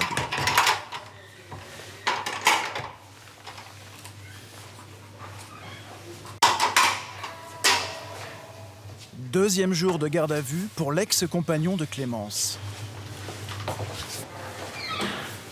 Allez, on monte. Bonjour maître. Cherchez mon masque, pardon. Jérôme, l'OPJ, est désormais convaincu que la plaignante se prostituait et qu'il était son proxénète. Reste à savoir si le jeune homme se montrera plus coopératif que la veille. Hein? Oui. Non, mais hier, c'est vrai que voilà, j'étais un peu tendu. Je crois que c'est un peu mal passé, dis-moi. Bah. C'était l'école du rire, hier. Bah. Tu nous as sorti des grands sketchs. Oui, non, parce que voilà, Ah, le stress, ça se comprend. Ça va aller mieux. Allez, lors de votre rencontre, elle se prostituait.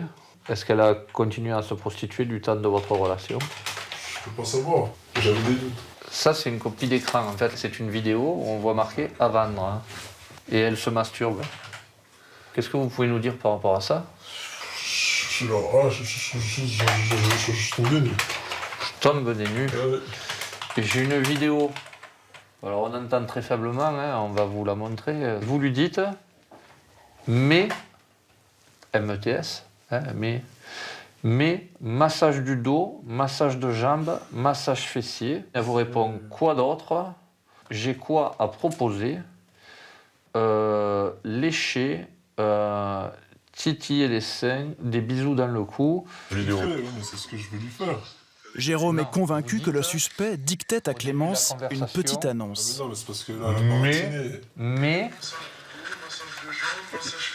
massage du dos. C'est ce qu'elle me demande. En fait, elle me demande qu'est-ce que tu veux que je te fasse. Là, elle m'a demandé elle m'a demandé moi qu'est-ce que tu veux que je te fasse. Elle m'a demandé. Ouais, mais c'est pas fais-moi ça, fais ça et ça, c'est mais. C'est ça que je trouve bizarre. Ah bah c'est pas moi, hein, c'est vous, hein, c'est. Allez. Non, je vous ai promis que je dirais la vérité. Ok, je vous informe que vos 2 téléphones sont saisis. Et placés sous scellé. Ouais. D'accord, pour une exploitation. Je l'ai dit franchement, là, je l'ai dit. Même si sa défense paraît risible, l'homme sait que les policiers manquent de preuves et qu'il n'a pas été pris en flagrant délit, ni sur les armes, ni sur la drogue, ni sur la séquestration. On y va ? Quant aux accusations de proxénétisme, la jeune femme dément s'être prostituée. Vous savez ce que vous risquez, monsieur?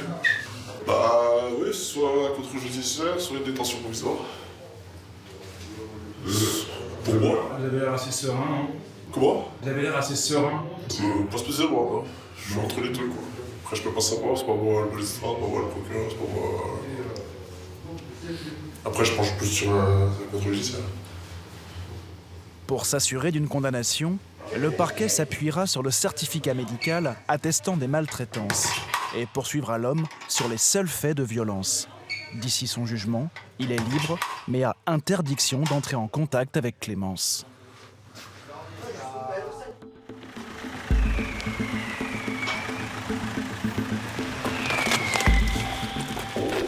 Première intervention de la soirée pour Olivier, chef de patrouille, police secours.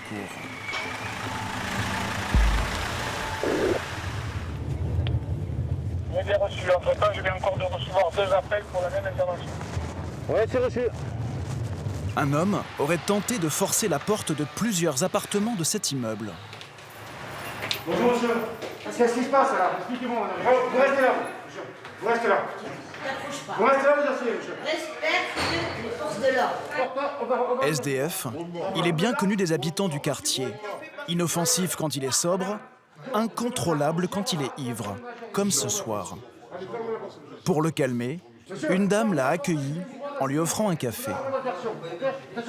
Voilà, depuis tout à l'heure, il tape sur les portes. Moi, j'ai une petite fille ici. Tiens, c'est bon. Reste là.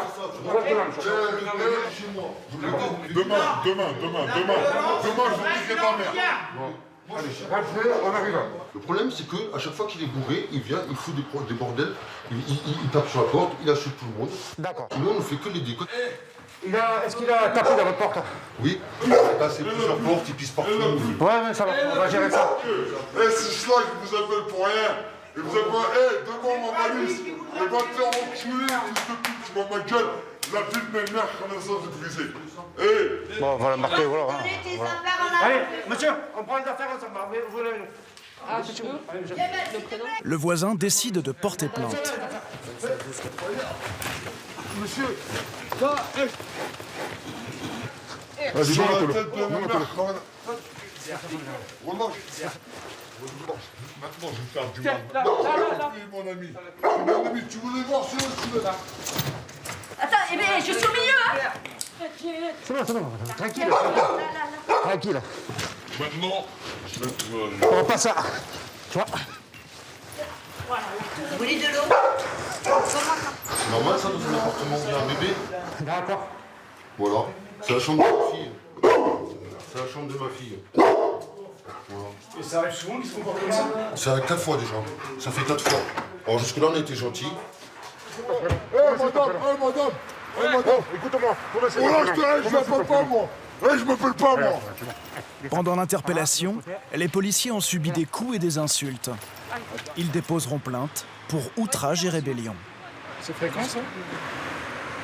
Avec des gens alcoolisés en fin de journée, assez. Ouais. Quand vous êtes contraint d'utiliser la force, qu'est-ce qui vous passe par la tête justement? De ne pas faire le mouvement qui ferait que ma carrière serait mise en danger. Et qui ferait aussi que je le blesse, parce que quelque part il a bu, il a fait le con, et demain il va se réveiller tout penaud, je suis désolé. Mais a priorité, c'est de ne pas faire le mouvement de trop, d'énervement, et arriver toujours à rester professionnel et se contenir. Mais quelquefois c'est un petit peu difficile, surtout quand il y a des insultes répétées et de la violence. Ouais, on a interpellé l'individu, on fait un retour au commissariat. Après 21 ans chez les CRS, Olivier a été muté l'an dernier à Narbonne. Il espérait trouver ici un peu de calme. C'est raté. C'est une dame qui a appelé hier pour des violences conjugales en disant qu'elle avait déposé plainte à l'issue de son séjour à l'hôpital. Et elle n'est jamais venue déposer plainte, elle est sortie de l'hôpital, elle est rentrée chez elle et elle ne s'est pas présentée à son emploi. On n'a pas d'adresse.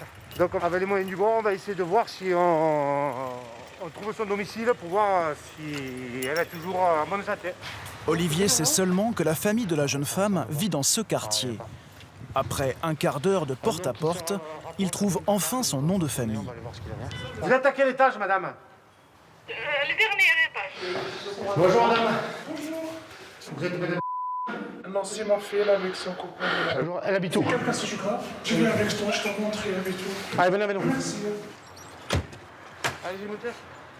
Depuis quand vous n'avez pas de nouvelles? Là, je l'appelle, il me répond pas. J'ai passé à l'appartement, il y a la lumière, il y a quelqu'un qui marche, il ne veut pas ouvrir. Je sais pas c'est qui. J'ai peur. Est-ce qu'il a déjà été arrêté par la police, vous savez? Ouais, il est sorti de prison juste une semaine là où ça. C'est pour ça que je le téléphone plusieurs fois, je vais voir les nouvelles. Eh d'accord. Ouais.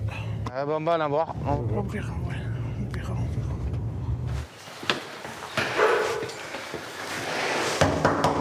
Police, ouvrez! Soudain, la lumière de l'appartement s'éteint. Non, c'est éteint. Vous avez aucune nouvelle de votre fille? Je sais pas ce qu'elle est vivante, ce qu'elle est morte, je sais pas.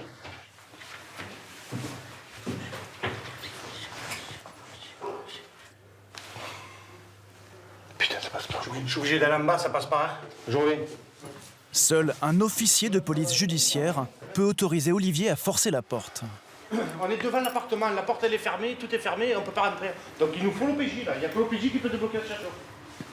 Bon, appelle l'OPJ, dis-lui qu'il m'appelle, s'il te plaît. Hein, dis-lui qu'il m'appelle, donne-lui mon numéro perso. J'attends, hein. Ouais. Vous êtes coincé là. Ouais, on est coincé. Alors que ce serait si facile, un petit coup d'épaule. Mais bon, on est coincé. C'est tentant? C'est très tentant, ouais. Surtout quand violence conjugale ou s'il faut qu'il y ait une femme assise dans un coin en train de... Enfin bon, mais bon, c'est... Encore une fois, il y a des lois. Ouais, c'est Olive, t'as eu l'OPJ ou quoi? Non, moi j'ai 2000 appels, j'ai les papiers, j'ai un gosse avec un couteau qui veut planter sa mère, j'ai... Bah, dis à Estelle qu'elle lui donne mon numéro, je vais lui expliquer ce qui se passe. Vous êtes revenu exprès? Les hommes de la BAC viennent en renfort. Ils ont réussi à joindre un OPJ. L'accord est donné. Olivier, elle est comment à la porte? Je sais pas, mais je vais mettre le bruit par là. Vas-y.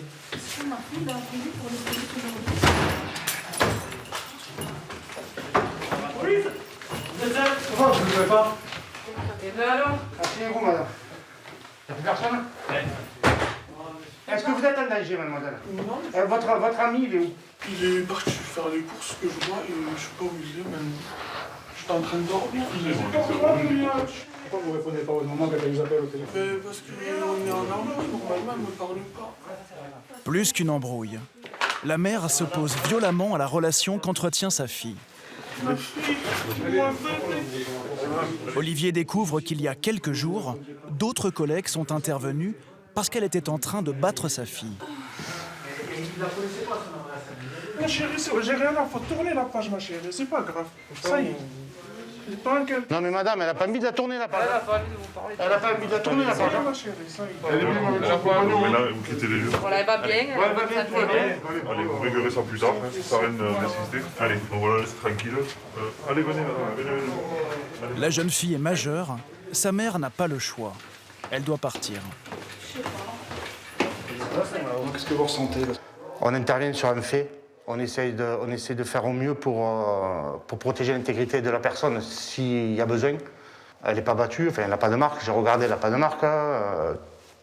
Elle veut que son compagnon revienne. Enfin, on est vraiment complètement impuissants. En France, les violences familiales représentent désormais la moitié des affaires de coups et blessures volontaires. L'une d'entre elles va mobiliser le commissariat pendant les 48 heures à venir. À l'heure du passage de relais entre équipes de jour et de nuit, Pascal, OPJ, briefe son collègue, Jérôme. Nous avons monsieur Turc. De la nuit dernière? Non, là qui vient de rentrer.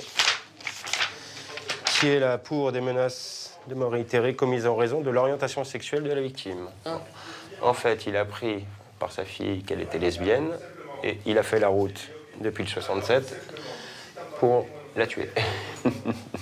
Donc tout va bien. Dehors pour le moment. 800 km dans la nuit, entre l'est de la France, où vit la famille de cette jeune femme, et Narbonne, où elle étudie. À quel âge tu venais la gamine? 19 ans.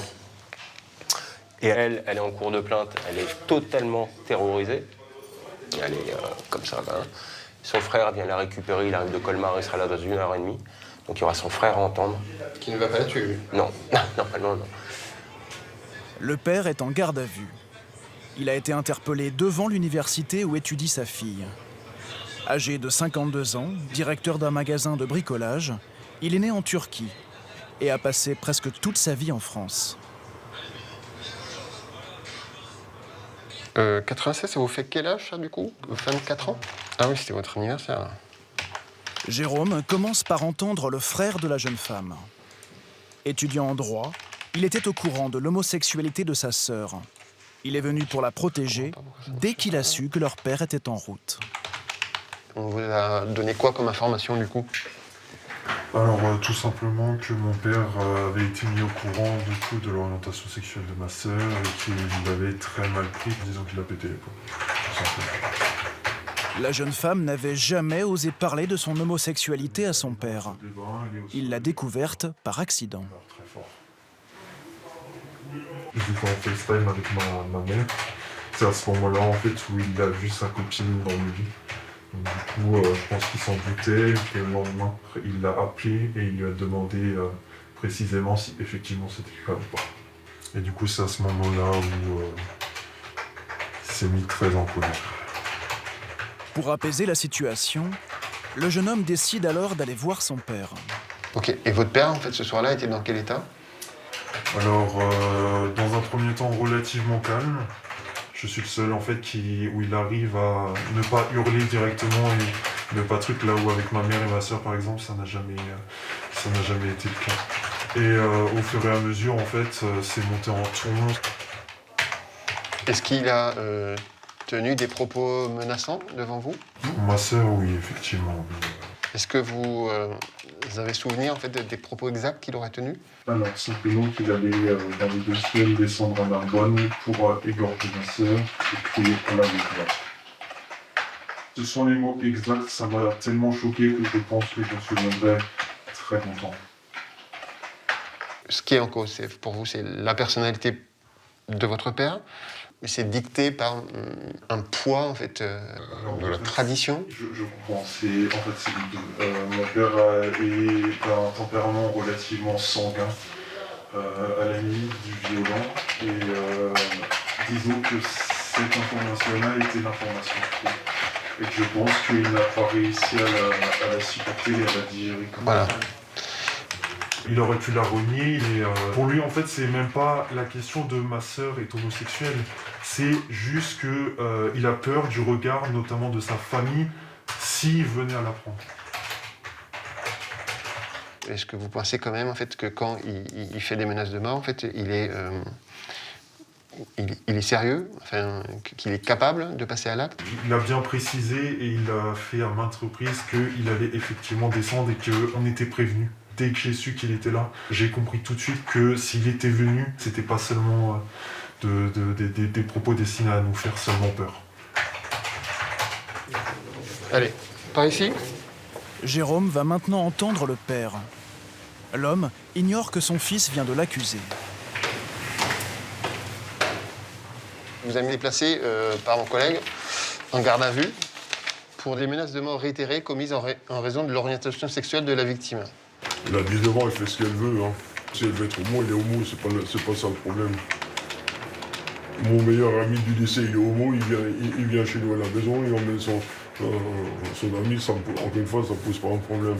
C'est pas ça du tout. Selon votre fille, vous êtes venu devant l'IUT de Narbonne et vous avez tenu à votre fille les propos suivants.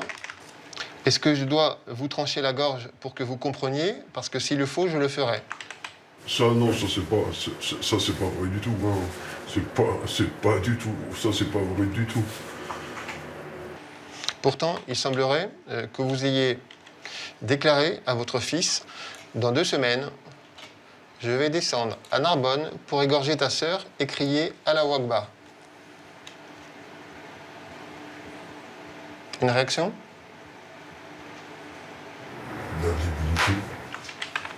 Je comprends pas bien votre réponse, du coup. Quand c'est votre fille, en fait, qui déclare que vous lui avez dit à 2 reprises que vous vouliez l'égorger, vous n'avez jamais dit ça. Mais quand c'est votre fils qui dit que vous avez tenu devant lui les mêmes propos, là, du coup, vous plaidez la bêtise. Mes propos étaient disproportionnés par rapport au truc, par rapport à la situation. Effectivement, je le confirme. Parce que vous n'avez jamais dit quelque chose que vous ne pensiez pas forcément. Hein. C'est normal. Moi, je n'ai jamais dit à personne que j'allais l'égorger, effectivement. Voilà. Jérôme veut savoir si l'homophobie est bien le moteur de ces menaces. Donc, est-ce que vous avez des reproches particuliers à faire à votre fille? Qu'elle nous ait caché, ses attirances homosexuelles et qu'elle nous ait rien dit jusqu'à il n'y a même pas quelques jours. Si on avait été un minimum préparé, je pense que la pilule aurait été moins dure à avaler, mais on ne savait rien, on se doutait de rien. Quand il était au lycée et fréquentait des garçons, vous imaginez même pas, quand vous n'êtes pas préparé à ce genre de truc. Si, j'imagine très bien, oui. Très bien. Non, personne ne peut l'imaginer. Moi aussi, je pensais que je l'imaginais. Je pense que vous êtes à peu près, en fait, pas le premier sur cette planète à avoir vécu cette scène. Oui. Et je pense que vous en êtes sorti beaucoup moins bien que la majorité des gens. Je n'ai rien fait, encore une fois. C'est ce que je peux vous dire. Je n'ai strictement, absolument rien fait de tout ça. Mais quand je dis rien, c'est vraiment rien. C'est-à-dire rien, monsieur? Je m'en suis appris à aucun, ni à ma femme, ni... Vous n'avez pas compris depuis le début, en fait. Ouais. Vous n'avez pas compris depuis le début, en fait. Oui. Alors là, cette infraction-là, menace de mort réitérée, commise en raison de l'orientation sexuelle de la victime, ça, c'est pas absolument rien. Ça, c'est un délit qui peut vous emmener en prison. Peut-être vous allez aller en prison, là. Peut-être. Voilà. Donc ça, c'est pas rien fait. Ça, c'est l'infraction qui vous est reprochée à ce stade. Je ne ferai jamais rien à ma fille, donc vous pouvez dire ce que vous voulez, ça ne me posera pas de soucis. Ce qu'on aurait dû faire, en fait, là, monsieur, en fait, oui. C'est de filmer votre fille quand elle est partie de ce commissariat, là, tout à l'heure, oui. Et de vous la montrer, en fait. Elle était comme ça, elle tremblait, elle a vomi plusieurs fois, ici, hein, elle a vomi, et elle était incapable de marcher, les gens la soutenaient. Et vous l'avez mis dans cet état-là, en fait. Voilà. À la lecture de cette audition, tout le monde qui va lire ce procès-verbal, il va se dire non mais lui, il est complètement à la masse en fait. Il a rien compris de la gravité. Il a dit qu'il allait égorger son propre enfant et il fait ça comme si de rien n'était en fait. C'est pas de sa faute à lui en fait. C'est de sa faute à elle. Elle avait qu'à le prévenir un petit peu. Bordel, pourquoi elle est sortie avec des garçons au lycée aussi? La pauvre. Non. Non mais vous êtes complètement à la rue mon pauvre garçon, hein.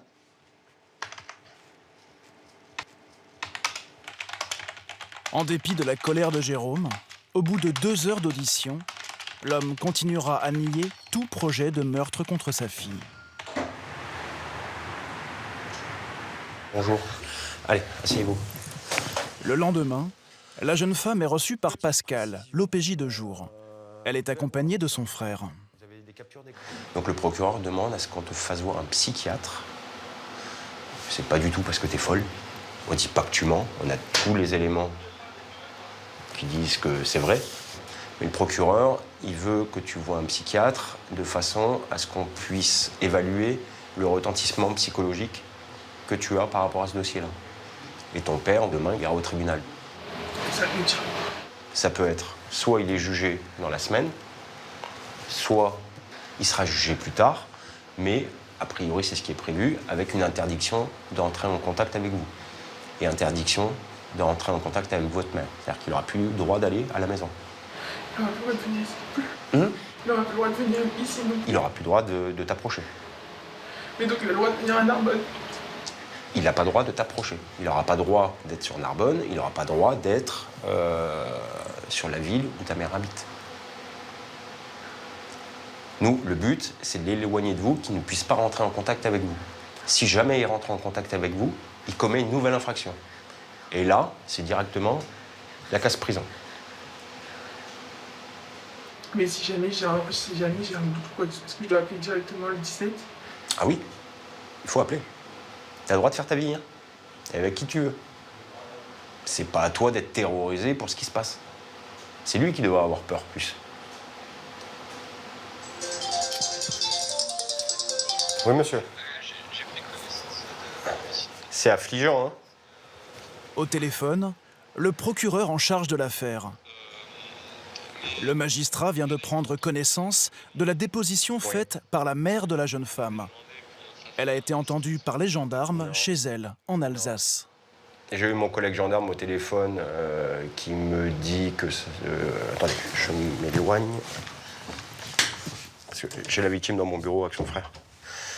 Voilà. Le collègue gendarme me dit, de toute façon, ça finit en drame ou chez vous ou chez nous. Il dit, il est spécialisé dans les violences intrafamiliales comme ça. Il me dit, je n'ai jamais vu ça. Il dit, la mère a commencé à vider tellement elle a peur. Non, elle est terrorisée, la maman. Hein.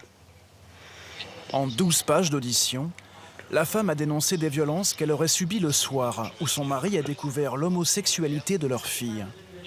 Et ces violences dureraient depuis des années. C'est ça. Cette fois, le mis en cause a jugé préférable d'être assisté d'une avocate commise d'office. On vous reproche d'avoir menacé de mort votre femme et l'avoir frappée. Elle dit que vous la frappez au niveau de la tête, la main de chaque côté de la tête. Elle ajoute qu'elle est tombée au sol, qu'est-ce que les instants après ce choc, qu'elle décrit comme très violent et que vous lui avez crié dessus pendant des heures, que vous répétiez sans cesse que cela ne se faisait pas, que ce n'était pas possible dans votre famille, que votre fille ne pouvait pas être lesbienne. Est-ce que vous avez le souvenir de ça? J'ai pris et je l'ai poussé. Je l'ai poussé avec mes 2 mains. C'est ça. Qu'est-ce que vous reconnaissez également l'avoir menacé de mort, votre compagne, au cours de cette soirée?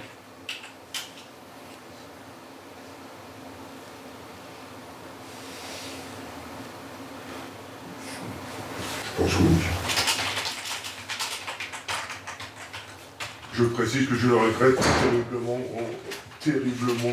Vous ne pouvez même pas imaginer à quel point. Même si demain c'est fini avec ma femme, c'est une très très belle personne, c'est une personne merveilleuse, courageuse, c'est une belle femme, c'est une femme d'intérieur. J'ai rien à lui reprocher, rien du tout. J'ai que des compliments à lui faire, donc je ne dis rien du tout. Vous envoyez à votre fille 2 clichés photographiques et 2 messages en lui disant « Tu devrais voir dans quel état est ta mère et j'espère que tu passes une bonne nuit car la nôtre est un enfer. » Pourquoi vous envoyez à votre fille ces photos en lui faisant croire en fait, que sa mère est effondrée de la découverte de son homosexualité? Ben je vois qu'elle voit qu'on est pas bien. Pourquoi en fait vous n'êtes pas bien?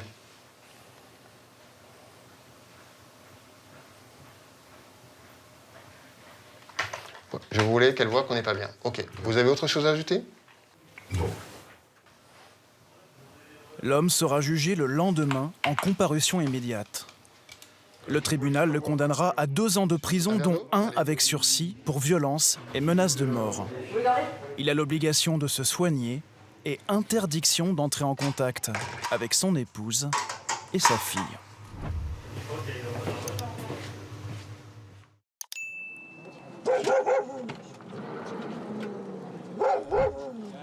Lundi dernier, 5 h du matin, sur le parking d'une zone commerciale. Les hommes du raid se préparent à intervenir. Avec eux, plus de 200 policiers. Direction, la cité de la Castellane. Ils s'apprêtent à démanteler le plus important réseau de stupéfiants de la région marseillaise. Tu peux envoyer, donc on est dans la cité. Cette opération, ils la préparent depuis 8 mois. Ils ont identifié une trentaine de suspects. Ils sont équipés de béliers pour forcer les portes des appartements. Étage, porte numéro 2. Dans cet immeuble, l'une des têtes du réseau.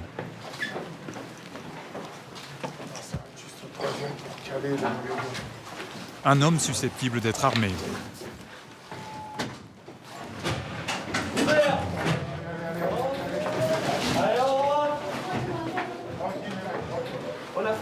Mais leur cible n'est pas là. En revanche, dans un autre immeuble, les renseignements étaient les bons. Outre les chefs, les policiers arrêtent les rabatteurs, les revendeurs, les guetteurs.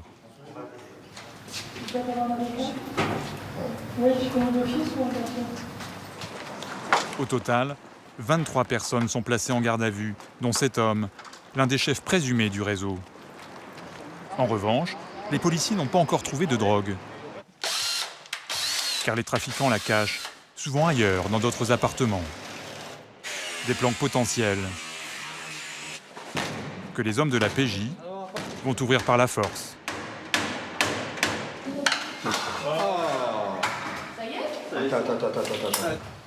Souvent, comme celle-ci, elles sont vides.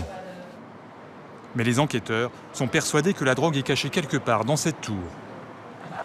Pour les aider, ils vont faire appel à un allié précieux, Choc, un chien spécialisé dans la détection de la drogue.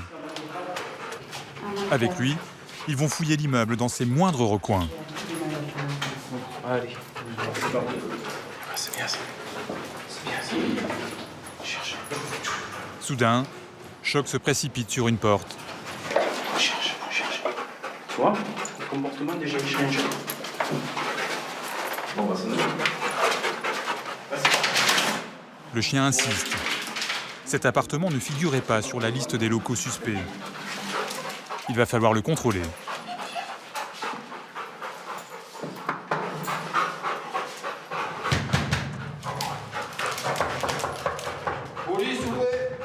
Il faut plusieurs minutes avant que la porte ne s'ouvre. La police. Bonjour. C'est une femme d'une 50aine d'années qui vit seule avec ses 2 filles.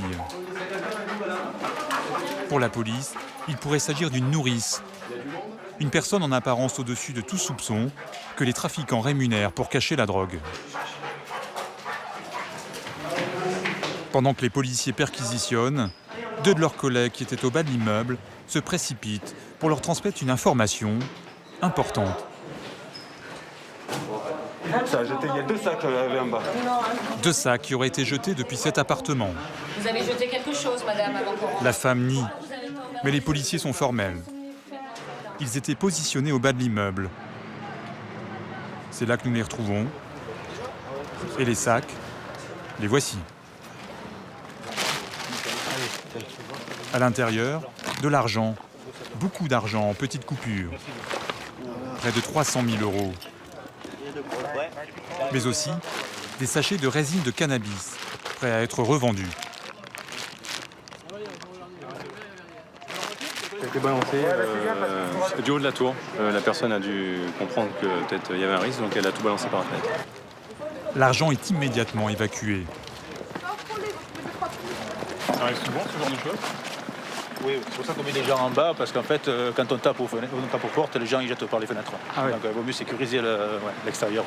Là, c'est l'argent. Normalement, c'est le shit qui jette. Là, c'est l'argent. Hein? Les amours, les chiens, finalement. Oui, ça fait de l'effet. Au total, ce matin-là, la police judiciaire va ainsi saisir 1 300 000 €, un record. Il y a les produits là. Les conditionnés. D'accord. Les conditionnés en sachet. Donc en fait, Cet argent représenterait le chiffre d'affaires de 2 semaines, 3 maximum pour le trafic de drogue dans cette cité, soit 50 000 € par jour. Ouais. Par contre, Michel, est-ce que tu penses que ce serait possible qu'il y ait quelques CRS qui viennent, là, vu le pognon qu'on a dans la voiture? Cette affaire est le point de départ d'une opération plus vaste, qui vise à neutraliser durablement le trafic dans toute la cité. C'est Fabrice Gardon, à gauche, conseiller du préfet de police, qui coordonne cette opération. Il se fait expliquer par un commissaire de la brigade des stupes la manière dont le trafic est organisé dans la cité. Il y a un mec qui se tient par là, et qui là vend au détail. D'accord. Donc tu en as un juste en dessous là et un là. Voilà, tout à fait. À 30 mètres. C'est le même réseau. D'accord, c'est le même réseau là. Donc ça veut dire que si on met les CRS comme ils sont positionnés là ce matin à l'entrée, là ce point-là il est mort. Ah ben ouais, ça peut plus vendre. Donc il faut couvrir là et là-bas. Ouais. Ok, donc sur le plan. Tac, là et là, voilà, ces deux-là. Voilà. Ok, ça marche. À partir de demain, on va déployer 2 compagnies de CRS qui vont avoir pour mission d'asphyxier le trafic, vraiment couper le lien physique acheteur-vendeur. Donc il va falloir que les CRS se positionnent vraiment au plus près des points de vente, être carrément aux endroits même où ça vend pour empêcher la vente. Pour comprendre le fonctionnement du trafic dans cette cité, contrôlée 24 heures sur 24 par les dealers, il a fallu employer les grands moyens. Un hélicoptère. Ces images de la Castellane ont été tournées par les policiers il y a quelques mois. Pour ne pas être repéré, l'appareil vole à 600 mètres d'altitude. La caméra repère au niveau de cette tache rouge un premier homme, ce point noir à droite, un guetteur, un chauffeur dans le jargon des cités. Plus loin, d'autres guetteurs. Comme cet homme, en gris. Cet autre, en noir. Il y en a qui regardent, il y en a un qui se cache. Et 2 autres encore. Les policiers ont dénombré jusqu'à 20 guetteurs en permanence dans cette seule cité. Ils sont payés 80 € par jour. Ici, sous le porche, avec sa petite sacoche, probablement un charbonneur, chargé lui de vendre les produits. Il touche environ 150 € par jour. Ouais, je suis pas sûr qu'il nous ait vu. Au bout d'une quinzaine de minutes, l'hélicoptère est repéré.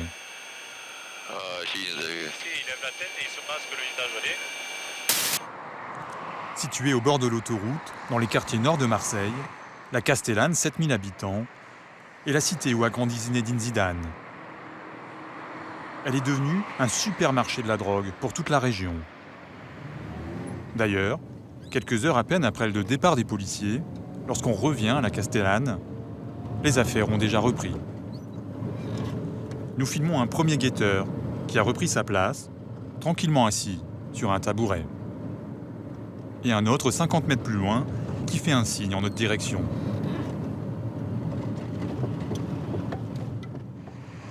Mardi à 13h, le lendemain de l'opération, comme prévu, 160 CRS prennent possession de la cité.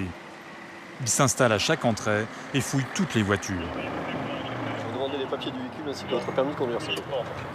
C'est une reconquête de la cité par l'État.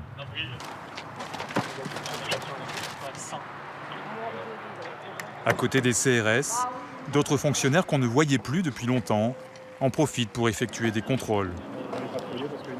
Des agents des douanes, de l'URSSAF ou encore de la police aux frontières. Cela commence par ce bar associatif. Vous avez un registre des adhérents? Non, je ne l'ai pas sur moi. Ah bon, pas sur vous peut-être, mais il est où? Il n'est pas ici. Il est chez ma mère. Leur cible, le travail au noir, les filières d'immigration clandestine, la contrebande, l'hygiène. Comment s'appelle le patron, vous savez? Madame. Autant de contrôles difficiles à mener dans cette cité tenue jusque-là par les trafiquants. Dans ce quartier qui était devenu hors la loi, ces fonctionnaires ne laissent plus rien passer. Cette dame, on la convoque au service cet après-midi parce qu'en fait, elle a installé son étal de marché devant le commerce. Bon, je pense qu'il y a un accord avec le commerçant, mais sauf qu'elle n'a pas le droit. Vous avez relevé pas mal d'infractions là, en quelques minutes. En fait, c'est pas le fait de rester longtemps, c'est de percuter tout de suite. Et d'être partout, surtout. Mais à la Castellane, un tel déploiement de policiers crée des frictions avec des jeunes de la cité, notamment lors des contrôles systématiques d'identité. Sur les véhicules qui sont là, ces véhicules, ils appartiennent à qui? Vous avez les faces dessus, mais vous savez pas qui c'est. Je vous demande qui il est. Monsieur, j'ai rien à lui dire, il fait ce qu'il a dit. On n'est pas des minots, on n'est pas des merdeux. Je suis descendu de chez moi acheter une recharge SFR, wesh.